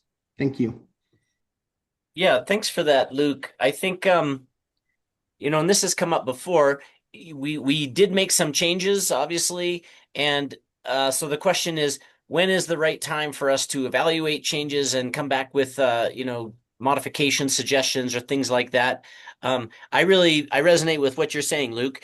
The 33 just kind of whizzes people past a lot of the really exciting parts of Manitou, and maybe there's, it would be good to learn when and how is the right time to make a recommendation that might impact that. And Denise, I see your hands up. Maybe you've got the answer. Couple of things is when we're in discussion with my Mountain Metro now, we'll get to know when that time is. I do want to remind everyone that when we did this for the Route 33, we did it due to keeping certain that every 30 minutes right now it's running. Every stop we add is an additional 10 minutes. So if we add a stop instead of a 30-minute route, it becomes a 40-minute route. So you have to sit at the Dillon for 40 minutes before you're picked up if you just missed it. And during the summer, that would make it at least a 25-minute route. So it's really identifying what is the priority of having stops or to do an express route. And that's what was discussed before with 33, is to make it an express route or else it wouldn't be used. So those are the conversations that we can continue to have, but that's why there are only one stop downtown, and it's right by Patsy's, because that's where the stops were. That's where the majority of the people would get on and get off, but definitely something we can continue to find out from Mountain Metro. When do we need to get that feedback, and when can we make those changes? Thank you, Denise. Carl, did you have something to add? Yeah, I just wanted to mention, and I just noticed that it actually is after our March meeting. So again, maybe premature, but hey, repetition is good. I just want to go on record as well, saying I'm really looking forward to the Mountain Metro, the 3 being subsidized fare. The service change is going to happen Sunday, March 29th. So I think that's going to have a huge impact on the ridership numbers. So very much looking forward to seeing that get implemented and hopefully super positive impact for Manitou Springs residents. Thank you. And yeah, thanks for that, Carl. Felipe, one of the things that we successfully completed last year as one of our map board goals was to set up some engagement with Mountain Metro to talk about these things. So I acknowledge and support what Denise said, that there was you know, a lot of thought that went into the route and the changes and where the stop is. And so what I'm wondering is, you know, it seems to me it was around this time of year when it was sort of the right time to engage with Mountain Metro again, or engage with them. And I'm wondering, you know, if we can try to get something like that on the calendar, or how you would envision that, how we could engage with Mountain Metro. Yeah, great question, Corey. And last time we have a once a month standing meeting with them, and I believe Carl, it was a field visit that day, and we invited Carl to do the run around town, check all the stops, you know, and just be present with the field visit, make that introduction and connection with the board. You know, for you guys to be able to be at that meeting, you know, maybe one representative from you guys would probably be attuned to having a good pulse on it. And we can definitely extend something like that. I think it worked in the field here in practice, but would that be something fair to just assess? And then in those conversations, you know, if there's any questions or concerns, maybe we can, you know, before addressing those to them, we can chat about those as well. Denise, has your hand up? Yeah, I think, Felipe, let's see if they can if Mountain Metro at some point can come back to this board and do a presentation. That's usually what they do.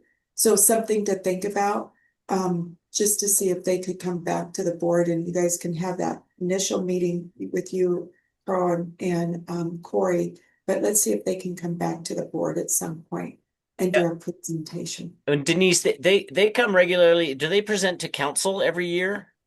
Yeah, and so I just sent an email. It's funny because I just sent an email before this meeting that Felipe's copied on too, to say what time frame do we need you to come back to council, etc. So as soon as we get that, we'll share with you, and we'll see when we can also get to this board also. So give us some thank you. time and we'll get some answers, and Felipe will be in touch with you. Yep. And I'll before I turn it over to you, thank you, Denise. Before I turn it over to Carl, I'll just say it sounds like James is that Luke has got some interest, and if we get to a point where we're able to have some more concerted discussions, Luke, I'll encourage you and ask if you can join in on that. So appreciate your input there. Go ahead, Carl. I was just going to mention, though it might not be the staff policy now, but the field visit that Felipe mentioned with Mountain Metro Transit was very educational. The opportunity to hear Jacob talking about the bus stops and that being present for that discussion was useful for me, expanding my understanding and awareness of what is all involved in Manitou, and the opportunity to provide a few comments on the spot. So if that is still potential future option, I think, like Luke or others that have interest, I think it would be extremely useful and be able to bring that back to the board potentially. Yeah, I'd really encourage that. And also some, like you said, some follow-up, bringing back to the board what you found and learned. So maybe we can consider that as a future agenda item if we're able to do that.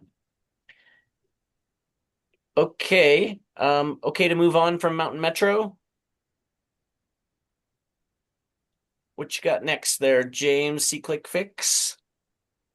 Yes, sir. C-Click Fix. So, I as requested, I did kind of screen some of the other department issues, and one of the things that was addressed by city staff was there is a pedestrian crossing button on Crystal Park Road, I believe, that was damaged as a result of a vehicle accident.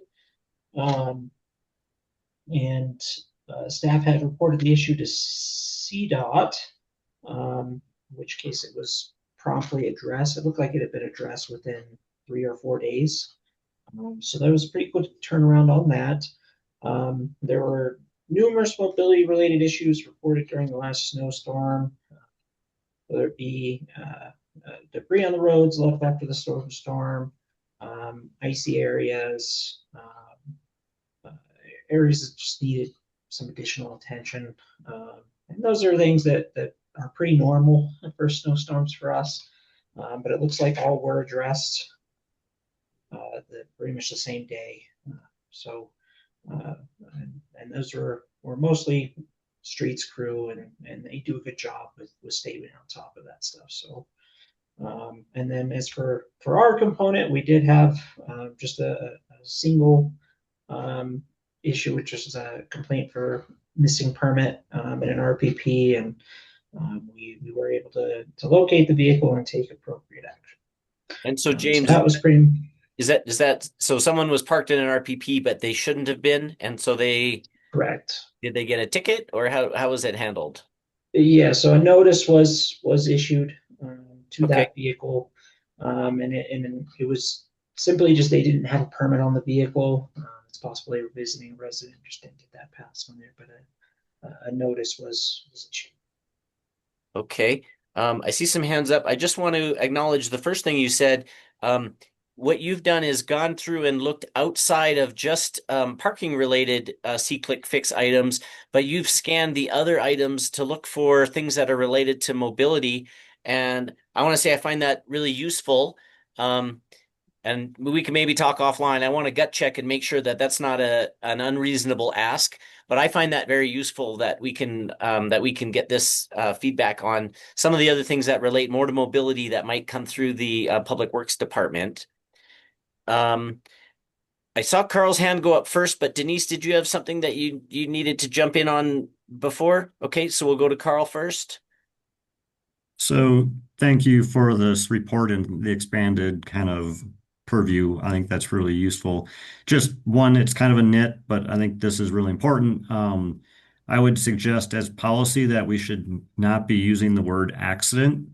We should be using the word crash. Accident implies that the driver that destroyed that pedestrian crossing button had no other option other than to hit it, and they obviously could have taken different actions. The city could have taken actions. Maybe they're driving under the influence, so the bar or wherever, their friend's house, people could take action. So it wasn't like it was unavoidable. And so just it's kind of the new norm is to not use the word accident and to use the word crash. So if we can adopt that going forward, I would greatly appreciate it. Thank you. Thanks for that, Carl. Thank you. I actually support that. That is, I know certainly in the street safety world, that is the new normal, is to not refer to any of these vehicle collisions as accidents, with the idea that they're all preventable in some way. It's not just, there was nothing that could have been done. And so the request to as policy refer to them as crashes or collisions is one I support. We can maybe discuss if there's a way to implement that as policy. Denise.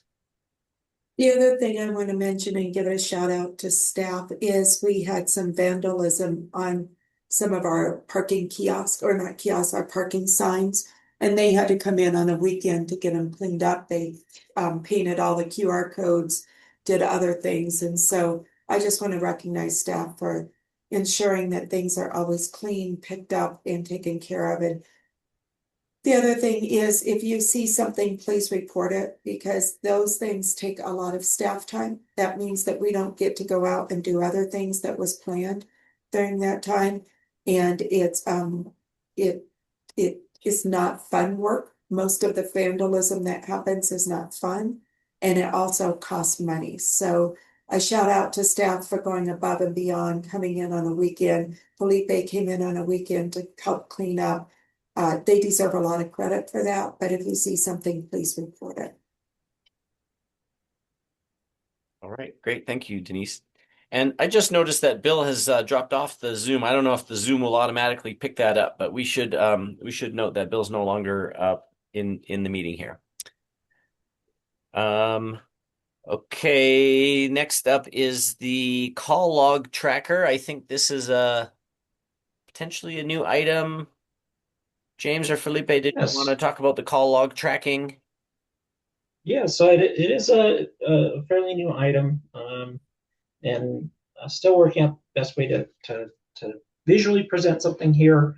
So I can just touch on a couple of topics that have been commonplace, both in person here at the office as well as through the phone line. And I would say the biggest line of topic is the residential credit program. Just folks trying to get that set up, and just calling in asking questions about that. And we do receive a fair amount of complaints regarding that as well. We do have folks that live here in town that have found the mobile only process to be difficult, and have needed additional help to get it set up, or have just voiced that they simply weren't able to do so. A lot of times in these situations, we do encourage folks to stop by the office here, and we've been directly assisting folks getting that set up, that maybe aren't as tech savvy, or just it's not something they typically do. I would say our second most common call, at least in the month of January, was just general inquiries regarding parking permits, whether or not they're ready to pick up, and if they can apply online or if they need to come in person, those types of things. And then after that, just general parking complaints, whether it be violations that need to be addressed, etc. So that's kind of a summary overview, but for the next month, I plan to have something visual so that the board can see that as well. Thank you, James. I think it's a great direction to sort of reflect back to the board. Here are some of the things that we're hearing, so that we can be aware of what our neighbors are saying. So I think it's a great addition to the agenda. So thanks for that, and we'll look forward to continuing to have that as an update. Yeah, and I just wanted to say, Corey, with those particular concerns that were annotated here, we've done a tremendous amount of work with our partners in trying to improve some of the conditions. Obviously, like some of these problems come up and they're problems for one person and not for 2,000 people, but we're still trying to guide this in the right way. And try to educate the public is the most important thing, because it is a new system, and no matter what a city implements, it's just the fact that it's new, it's just retraining the mindset for that. For those 300 people that currently are in the program of the 50 hours in this town, we see by their usage, because we can take a look and see, how many, not who exactly, but like how this is, being utilized out in the parking lots, that it is being used regularly, daily, so people are taking on to it. So that's very positive for us on that side and encouraging. The other thing is that the people that are requesting the RPPs, we've made it our point that if we have time that day and we have availability, we hand deliver those. We've hand delivered about 90% of the requests that have been done online. So that means that a staff over here, Becky, Wendy, James, whoever's here, or all of us, have been part of the process from like printing the information, putting it in, and then the final drop off to their doorstep, to their hand, not the mailbox, but to their hand, and asking, basically any feedback they can provide to us. And people have been taking on that approach really well, because they don't have the time to come to the parking office to be doing these exchanges. So anyways, I just wanted to mention that that's part of our process and how we're moving forward. James, is there any more reports that we're sharing with the group, or was the C-Click fix the last one of the series? So that was it for staffing reports. So okay, so one thing I wanted to bring to the group, and I'm wondering everybody's thoughts on this, but I'd like to bring a new category here. Or suggest a new category. We now have the ability this year to figure out how much free parking has been used in a determined period of time. So we can assess how much free parking based on the citywide system is being utilized out there. So for example, this month, the city, up to today, we have 1,647 hours of free complimentary parking within the half an hour snippets or the 2 hour snippets this month. If this is something the board is interested in as a positive, I would not mind including this in the report.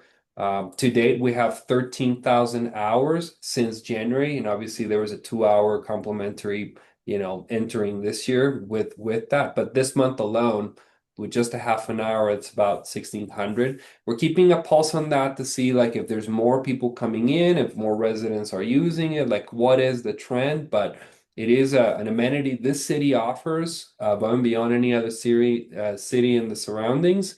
And I just like to mention that is an important metric for us. And if it is for you guys, we'd like to include that. I saw Carl's hand first, then Luke. Yeah, thanks for that offer, Felipe. That's really interesting. For speaking for myself, I think I'd be interested in seeing that data.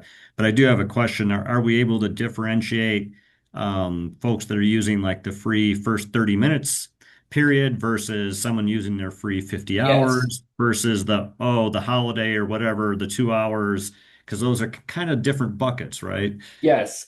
So we can have a total, and we can have residents, and we can have, because the residents are also using it. The main category is free, but we can certainly, attempt to dissect it into these categories. I believe from the back of the house, and I may be speaking out of turn, but I believe we can differentiate between what is a 30-minute, from a non-resident point of view and what is like a resident point of view. So we can, at the very least, differentiate that category and see how much residents are picking up the free parking. Okay, Luke. Yeah, thank you. With the data that we have or will be able to collect with, or that you're able to collect right now, curious as to looking at it through a lens of action points. So yes, while the data is helpful for amount of free parking, what I'd be more potentially interested in is the idea with that coming along with discussion of potential change. If we see trends going one way or another, if that discussion point comes with potential of enacting change, and that goes for however we see it, maybe even seasonally, making some changes to the free parking program within downtown. I think that's the idea with presenting information to the group for the input and the feedback, and for us to implement, for us to have a positive, productive discussion and implement change. So yeah, I wouldn't commit to what change we would do, but I would say that is part of the discussion for us to have these statistical analysis points, and for us to try to infer what may be happening there and provide that opportunity. And if I can just make a comment on that, I'm so pleased with this board because Luke, that was what jumped into my mind too, is, I like data. However, I want to make sure we're focusing our time on things that we have an ability to, make a change or to take a vote on. So certainly, I'm interested to see this. I don't know that we need to have a detailed report every month. If you're collecting it anyway and it's not much work to throw it into the staff report, then that's one thing. Otherwise, maybe once we've got some good data, maybe it's quarterly or maybe it's, we have a presentation with some staff recommendations and a chance to discuss it. I don't know that it's something we need to act on every month is my initial feeling. And then I saw hands going up. I saw Carl, then Denise, and then Nate. So not to get too wonky, but this came up at the Metro District meeting and discussion, and not picking sides or anything, but they made a strong claim that parking drives sales revenue. And so again, just to throw it out there in case it's useful and not what others think, but like, hey, if we have this parking, the free parking data, can we cross correlate that with sales tax revenue and try and identify any kind of correlation, right? and to allow that, like Luke said, to better influence our recommendations to council for future changes. Thank you. Oop, sorry. Thank you, Denise.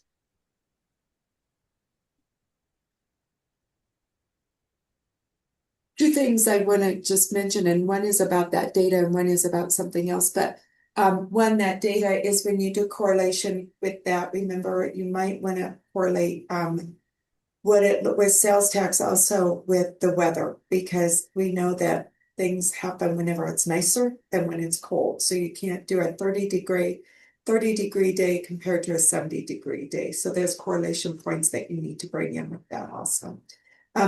I do want to mention something that was brought up before this. And again, I want to give staff the credit due to the concerns and the phone calls that were addressed and that were brought in. Felipe's put together an entire notebook. So all the staff has the same information, can give the same message, best practice for customer service. He's really looking at all the ways to enhance the experience. I've said for parking, the true north for the next 6 months is really customer service and making sure that the foundation is solid before we build up. And he's really taken that initiative and is working on it every day to make sure that the same message, when you call, you get somebody that answers it, and if not, you get a return call very quickly. So I really want to give credit to staff for making the experience a positive experience every time you connect with anybody at parking. And with that, I'm going to leave tonight and head to another meeting that I have to go to, but thank you for letting me be part of this. And as always, our doors are always open to you. So thank you. Thank you for joining us, Denise. Nate. I feel like I'm giving Felipe too many attaboys tonight and kudos. But from a council perspective, to hear Felipe offer that he's thinking in terms of KPIs, and that in a future meeting over the next, month, 6 months, that you all would have a standard set of, let's say, 5 KPIs that Felipe feels is very important, and that you as a board can help support and inform. To Luke's concern about just it being direct data, my sense is what Felipe is trying to do here is to create a song sheet and a narrative that people have unified messaging. So I'm less concerned about the KPI itself. I'm more concerned that, look, you've got Felipe, the head of parking and mobility, and you've got the map board that has KPIs that create a narrative that then we can all express in our conversations in a consistent way. And I think, honestly, in my experience, having observed some of the other boards, I think MAP can lead in that way, because I haven't seen standardized KPIs support consistent narratives in the way that I think I just heard Felipe advocating for. And so I want to share that sentiment for the group. So Felipe, I don't know if you have 5 big KPIs that sort of you have posted up on your ceiling at night at home, or if it's 10, or if I just know that with you engaging the board with whatever that's set, and it will change over time. I just think it'll be very, very valuable.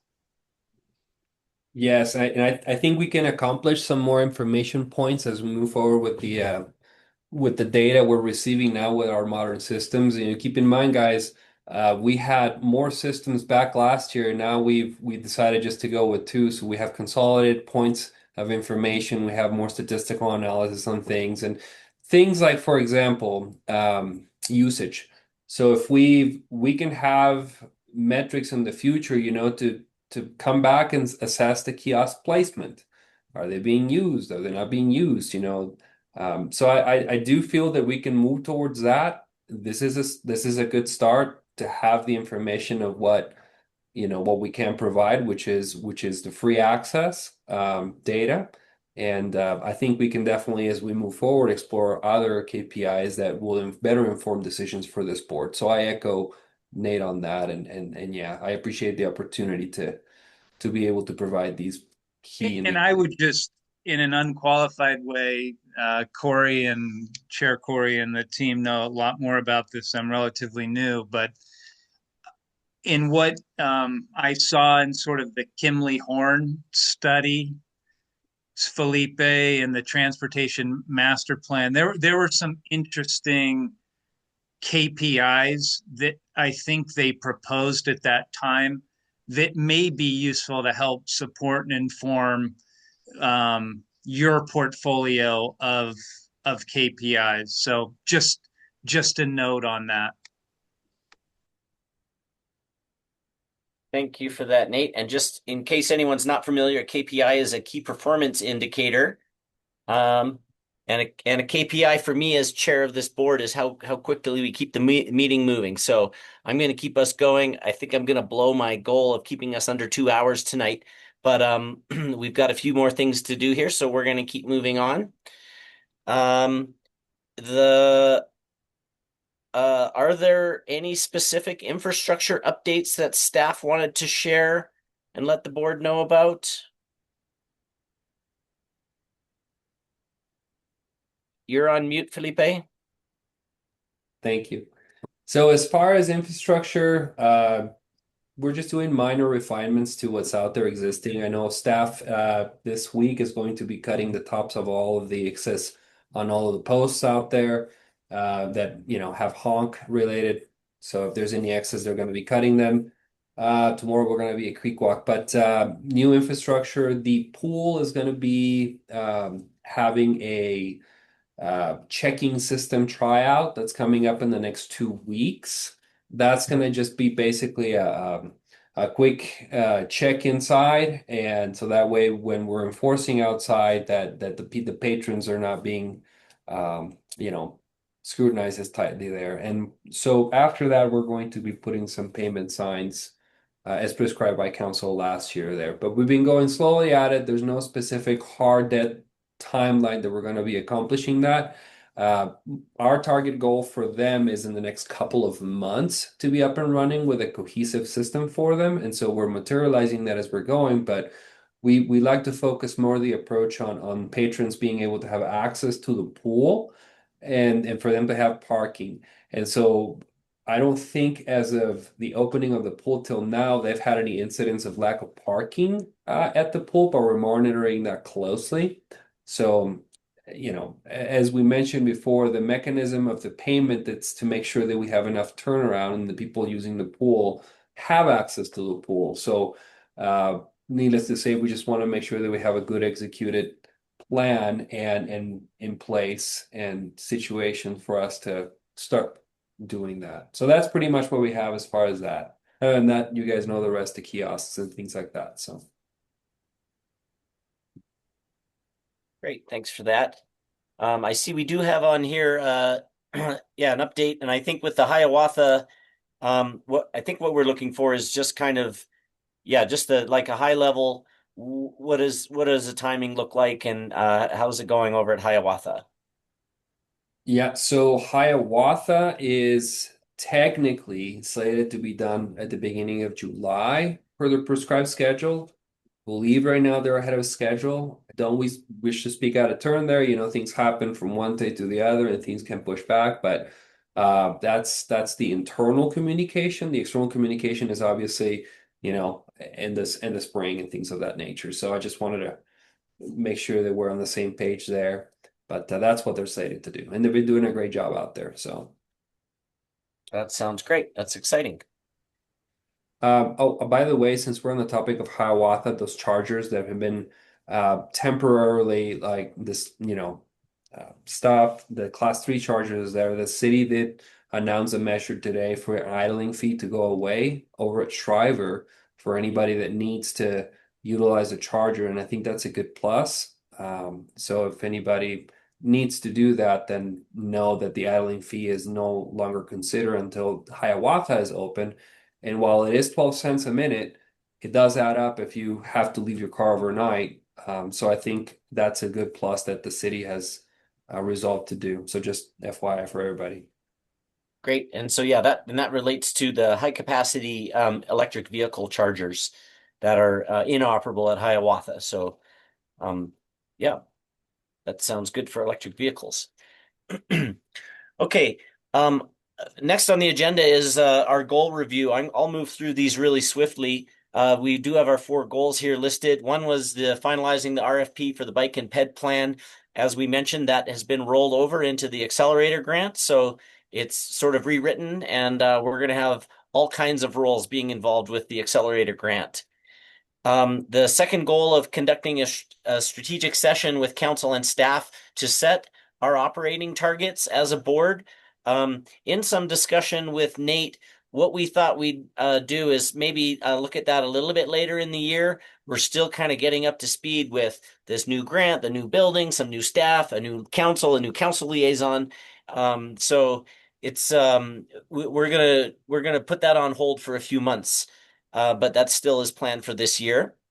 Policy and onboarding manual for the MAP board. I wanted to check in on progress. I saw in the notes that Luke had was maybe doing some research about that. I'm sorry to put you on the spot, Luke. I'm not sure where you'd gotten to or what we should expect for that and how we might want to attack that goal. Yeah, essentially what that entails is just looking at some common knowledge information that if we were to adopt a new board member with us, just to catch up to speed type document. So Plan Manitou being a good example, right? So that would be the reading list, if you will, some just common knowledge information that any board member would need to know just to catch up to speed. Some of which are documents that have yet be created, right? So what comes out of the accelerator program would probably be a great example, just what those streets look like. So that's the idea behind that. Okay. And if I remember right from the minutes, there was a discussion about benchmarking from other boards across the city. And was that something you were taking on, Luke, or is that maybe something we could probably get working on that? I just wondered if that was something you were already looking at. I don't recall on that one, but happy to assist. Okay. Maybe I'll connect with you offline. If you've got some interest, maybe we could tag team that a bit and start getting a draft together that we could bring back to the board for input on. Great. Okay, and then the 4th goal was the changes to the RPP, and we heard that staff is starting to look at that, and we will have a role to support that. So stay tuned on that one. So those are just a high level reminder of our goals. We've got 2 voting items, so I'd like to move into those. Looks like we still got quorum. Thanks for hanging with us, everybody. So first of all is the MAP board elections, and we've got 2 positions. That's the board chair and the vice chair. I'm happy to report that both your chair and your vice chair have offered to continue in those roles. And I was already with my stump speech for continuing as chair on the basis that I've done a great job of keeping our meetings really quick. And I feel like we haven't been as successful on that one today. But I do want to say that, it's a privilege for me to be the chair of this committee, and I'm really excited about what's happening into the future. I hope that the committee feels that I'm providing opportunities for everyone to have a chance to speak and encouraging discussion. You may have noticed it's generally my policy is to try to encourage everyone on the board to have a chance to speak before I jump in with my comments. That's the style I like to use as a chair. I've gotten some positive feedback about the way that the meetings are conducted, and if you are willing, I would be pleased to be chair again for this year. And I also would open the floor if anybody else would be interested to be chair. Now is the time to speak up. and we would probably take it as a motion and a second or something like that. Or if not, then I would ask for, I don't know exactly how we do this. I guess I would ask for a motion to reappoint me as chair for the next year. Is anyone on the board willing to make that motion? Yeah, I move that we appoint Corey chair of the Map and Mobility Board for 2026 and continue our success and momentum. I'll second. Thank you, Carl and Luke. I will call the roll. So Member Stang Yes. and Member Porter, Yes. Member Prince, Yes. Member Smith, Yes. and I think I can vote, and I'm going to vote yes, so that passes unanimously. And next we have the role of vice chair, and Carl has agreed to stand again for vice chair. Would you like to make a statement, Carl? Can't say I was prepared to make a statement, but obviously I've enjoyed getting more engaged in the mobility space and the map board with my semi-retirement and partnering with Felipe. And I think I'm really excited with the accelerator grant. I think there's a lot of really positive change coming forward, and yeah, very much excited to be part of that. And if you're willing to appoint me as vice chair again, I would appreciate it. Thank you. And with that, I'd like to motion to nominate Carl as vice chair. Thank you, Luke. I second. Thank you, Pamela. I'll call the roll. Member Smith, Yes. Member Prince, Yes. Member Porter, Yes. Member Stang, would you like to vote? Yes. And the chair votes yes, so that passes unanimously. Thank you. Thanks. And I also just would like to recognize for me as chair, the really tremendous support that I've gotten from Carl. We usually try to tag team things, and I feel like we're working really well as a partnership. And you guys probably didn't even notice I wasn't here last month. So I think we've got a great team. So thank you for that. And now the moment you've all been waiting for, now we can talk about there is an actual application for a change to an RPP. There is a map in your packet. And James, if you're still there, if you could bring that map up. And I guess my other question is so we'll get a little overview from staff, and then I wonder, staff, if you've got the voting language ready that we're being requested to consider here. Yeah, so I can give you an overview of kind of how the proposal came about and what issue we're seeking to address by making this amendment to the Manitou Ave RPP to include Ute Trail and Minnehaha into it. And so when the request originally came up, they were dealing with a lot of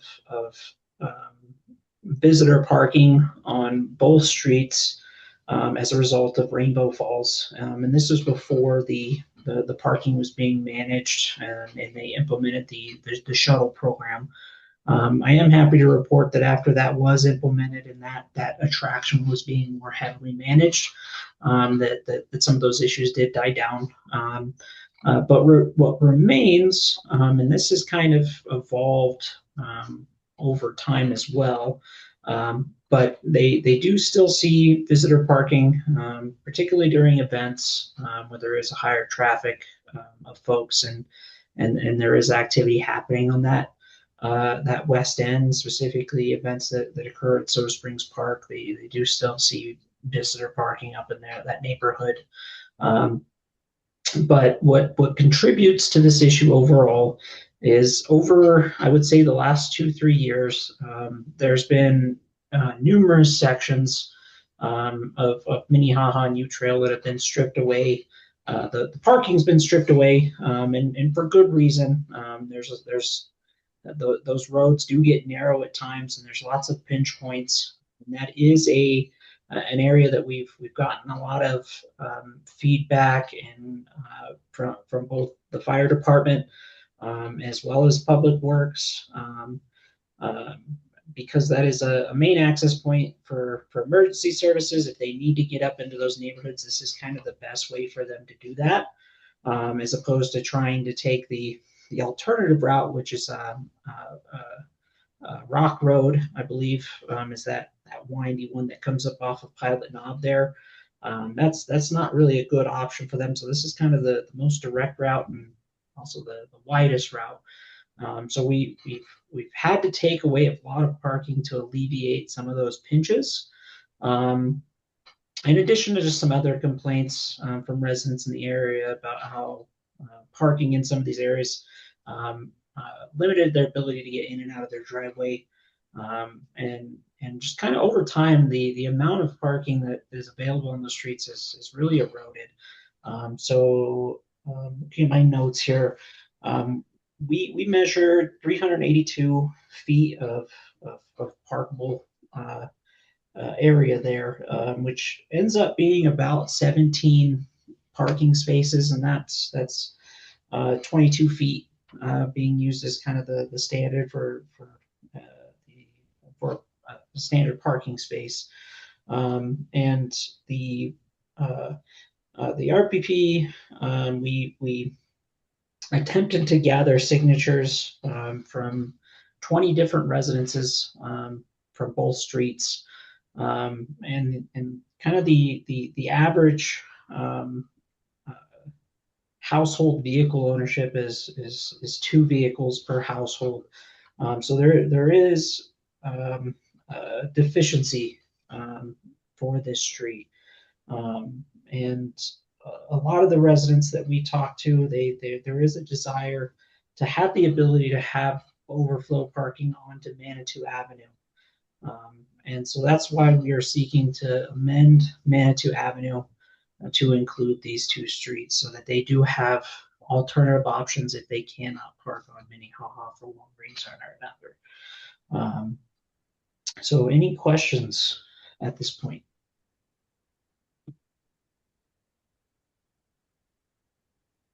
I guess I do have a question. And I guess I'll start by saying I'm generally in favor of expediting and streamlining the way that RPPs are formed and expanded. If I look at the signatures that were collected, and I see that there is, if I'm not mistaken, it's universally in support.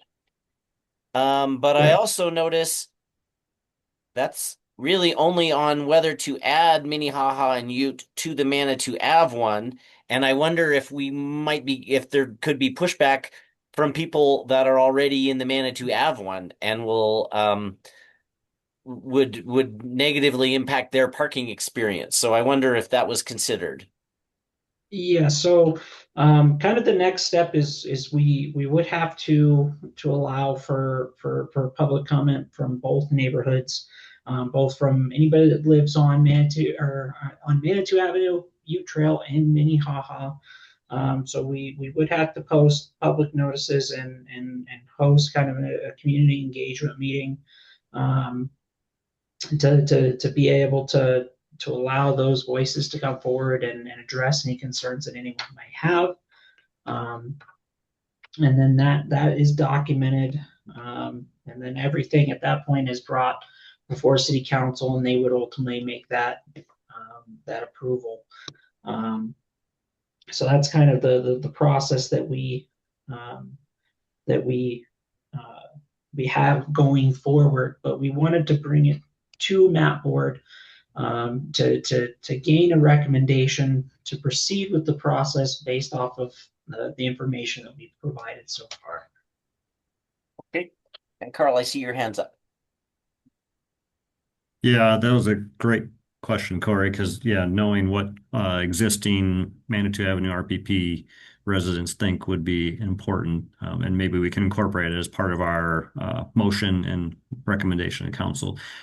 So my comment is maybe more procedural, and I appreciate the explanation that James provided here and all the detail.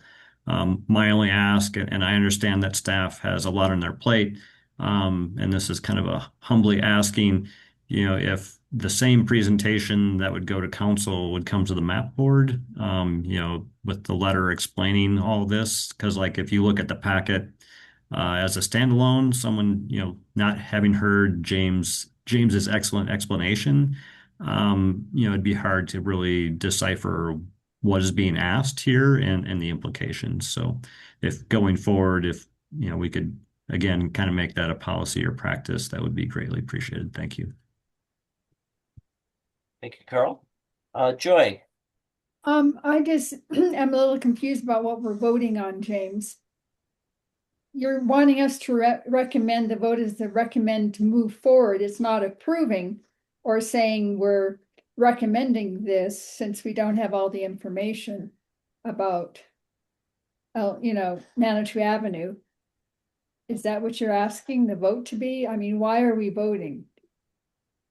Yeah, so it's more or less to provide a recommendation to proceed with the process based off of the issues that we've been able to unearth for these streets. So just purely based off of the problems that were documented on both of these streets and the parking behaviors that are occurring on these streets, we do feel that they do meet all the requirements for the RPP. So with that, we're more or less seeking the board's more or less vote of support to proceed with the potential implementation. Now, obviously, this still has to go before City Council, and like I said, the Manitou Avenue residents will have an opportunity to voice their opinions as well before moving forward. So it's not necessarily a vote to approve. It's just more or less a vote to support the initiative. So I'm still confused, James, because you're saying we're supporting the moving forward, but then you say we're supporting the RPP to say it meets all the criteria. And I don't know if it meets all the criteria. And yeah, and maybe can I sharpen Joy's question a little bit? James, do you have the language that you're asking us to consider? I mean, that's essentially it, is just a motion to support the initiative to implement RPP on Minnehaha New Trail and incorporate it into the Manitou Avenue RPP. Okay, but it does seem like we don't have all of the information that would be necessary to approve it.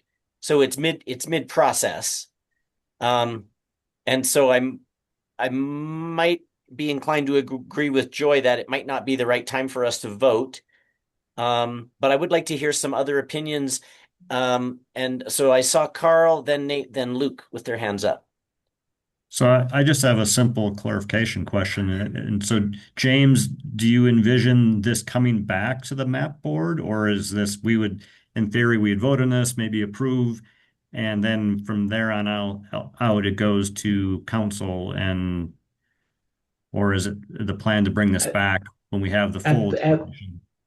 At this point, it seems like the desire is for us to gather more info and bring this back before the board with a little bit more of a detailed proposal. So what we can certainly do is move forward with that public engagement meeting, gather that feedback from Manitou Avenue residents, and then bring it back before this board to gain that official vote of support. So that's what I'm hearing, and well, I just one more quick thing, and I promise I will mute. I mean, obviously, like Corey mentioned earlier, I want us to be sensitive to the timeliness of residents, going and collecting signatures and bringing this forward and not kind of dragging out into a long bureaucratic process. And so, yeah, I don't know if we can solve that problem tonight, but just, I also don't want to add additional time in bureaucratic process to this if it's not necessary. Well, one thing I might say, Carl, to that, having experienced a lot of the early RPPs and the divisions that happen in a neighborhood and the kinds of things that have gone on with some of the situations, I would certainly support delaying and getting more information before we become the focal point of approving something that we may not know something. Yeah, and I agreed with your earlier questions, Joy. I'm fully on board. Nate, can you jump in? Sure, mine's more of just a procedural question for additional context, and maybe this is a Felipe or Denise question. And so, James, I don't want to put you on the spot in any way. So,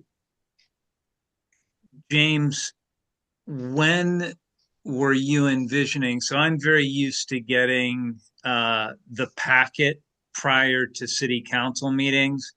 And in there's staff memos that are proposing certain things. And typically in those memos that everyone's seen, they're publicly available, it will integrate or incorporate different stakeholder perspectives.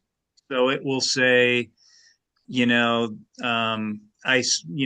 Fred in city planning will say, yes, I consulted with the Housing Advisory Board on accessory dwelling units, and they were directionally in favor of X, Y, and Z.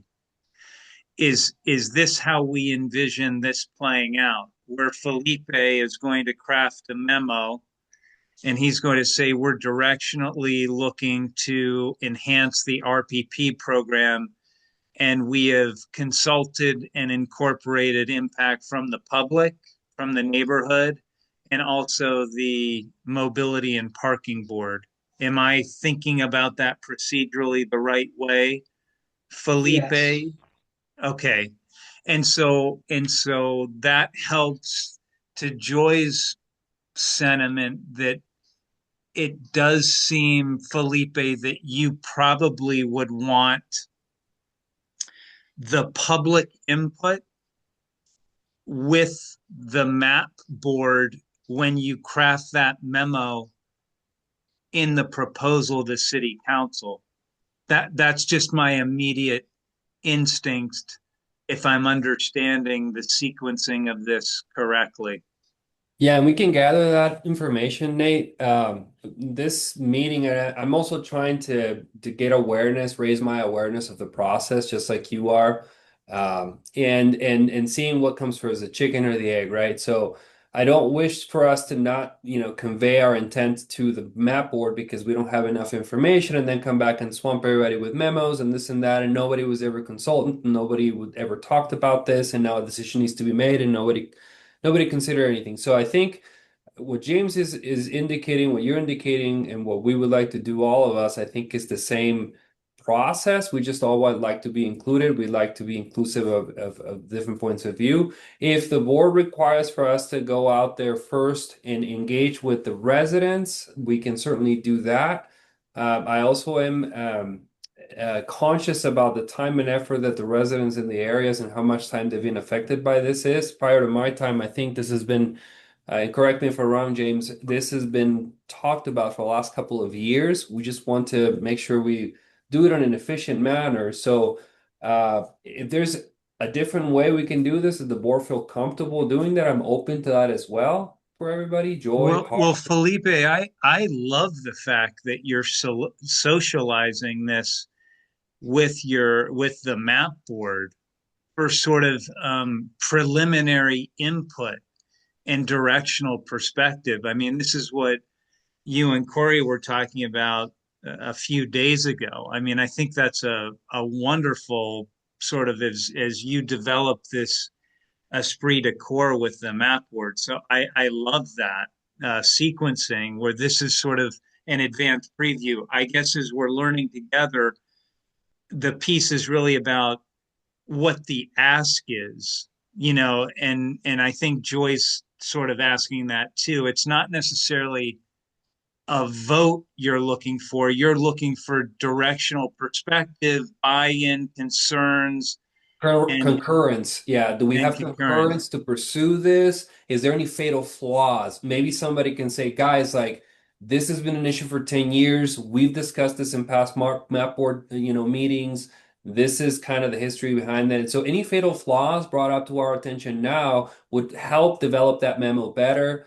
We're not just looking for, hey, can the map board on this? And okay, well, the map board said yes, and then move forward with that. Like that is not the intent of this. So by no means we would like to pressurize the situation to acquire a void with lack of information. But and we'd like to be better. Felipe, were you envisioning that you would bring this to city council before having the public engagement? Or No. in your world, would you want both maps, sentiment, this is a scenario, maps, sentiment, and then also the public engagement input before you propose it to council? Absolutely. Okay. Ideally, that is the goal. That's the golden rule for us moving forward. Okay. Thanks, you guys. I see Luke's hands up. I'll just make the comment. I think given the discussion we've had so far, we're probably going to consider this more as a presentation item, and I'm leaning towards not having a vote on it today. But before we make that final conclusion, I'd like to hear what Luke has to say. Sure, and thanks for all the discussion prior to my question. I just want to acknowledge, so I looked at the dates on those, and the signatures were collected a year ago.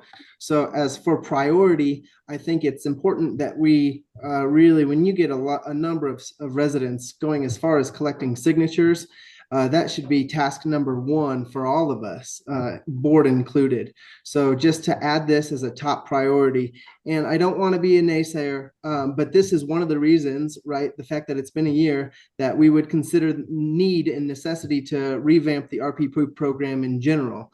Because it is such an arduous, long process to make it easier for everybody, especially to add. And so anyway, thank you. Just consider the time that it's taken to get here in expediting any future discussion and decisions. And Luke, just for clarification, the documents that we're seeing here, these aren't citizen driven. This is staff has gone out a year ago and knocked on doors to get these to get this sense. So I think what we've heard is there's clearly, like in a lot of places, there's a pinch on parking in this area, and we heard the reasons why that is. The residents seem to be overwhelmingly in support of making this change, and I'm going to say the negative impacts of this are going to affect the people that are in the existing RPP on Manitou Ave. These people in purple aren't asking just to have an RPP for their area. They're asking to be included into the RPP on Manitou Avenue. And I know some people that live down there that are going to be very concerned about this direction. And so it would concern me if we would make a recommendation to approve it. But I definitely am in support of continuing our process that we have for it to include engagement with the people that are in the existing RPP. And I would be very happy to see this come back to this board before it goes to council with that information about how the outreach was completed on the existing RPP and the written recommendation from staff. So that's how I'm seeing it right now. Carl, you got your hand up? So just one comment and maybe more procedural. I don't disagree with your suggestion, but just is it worth, given that this is on the agenda as a voting item, and it's kind of like we're now changing the agenda, do we want to vote that the board agrees to change the agenda to make this a non-voting item, just so that it's the true board consensus? Yeah, I guess given what I just said, if there's general agreement, we can either vote no to approve it, or we could vote to remove it as a voting item. I actually may be more comfortable removing it as a voting item, because we think there's not enough information. Because a no vote implies we don't like it. It's not that we don't like it. We just think it's not ready to vote yet. So I would move that we remove it as a voting item until we have better information, though I support it in concept. Thank you, Carl. We have a motion. Is there a second? I would second it. Thank you, Joy. Any further discussion on the item? And just to review, it's to remove this as a voting item so that we can gather more information. Hearing no more discussion, I will call the roll. Member Prince. Yes. Member Smith. Yes. Member Stang. Yes. Member Porter. Yes. And the chair votes yes, so that motion passes unanimously. So, so the direction for staff, I think you can conclude that we appreciate the information and we support continuing with the process, and we're not ready to approve a recommendation to make the change yet. Is that what you need for now, James and Felipe? Is that satisfactory? Yes. Okay. And Corey, I'm going to have to leave the meeting. Okay, well, we're right at the very end. Joy, did you have anything you wanted to share in board correspondence? No, I didn't. Okay, well, thank you very much for your time. Okay. It's time for board correspondence. Anybody want to bring anything up?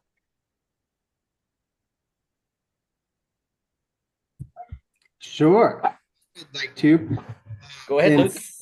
Sure. Just in simplification of the Manitou overall parking program, I would like for staff and board to consider free parking in downtown Manitou Springs during the months of November through April to help drive business to our downtown business community. I know that's a big holistic answer or question with a lot of nuanced answers, but it would be something that I would like to consider. Thank you.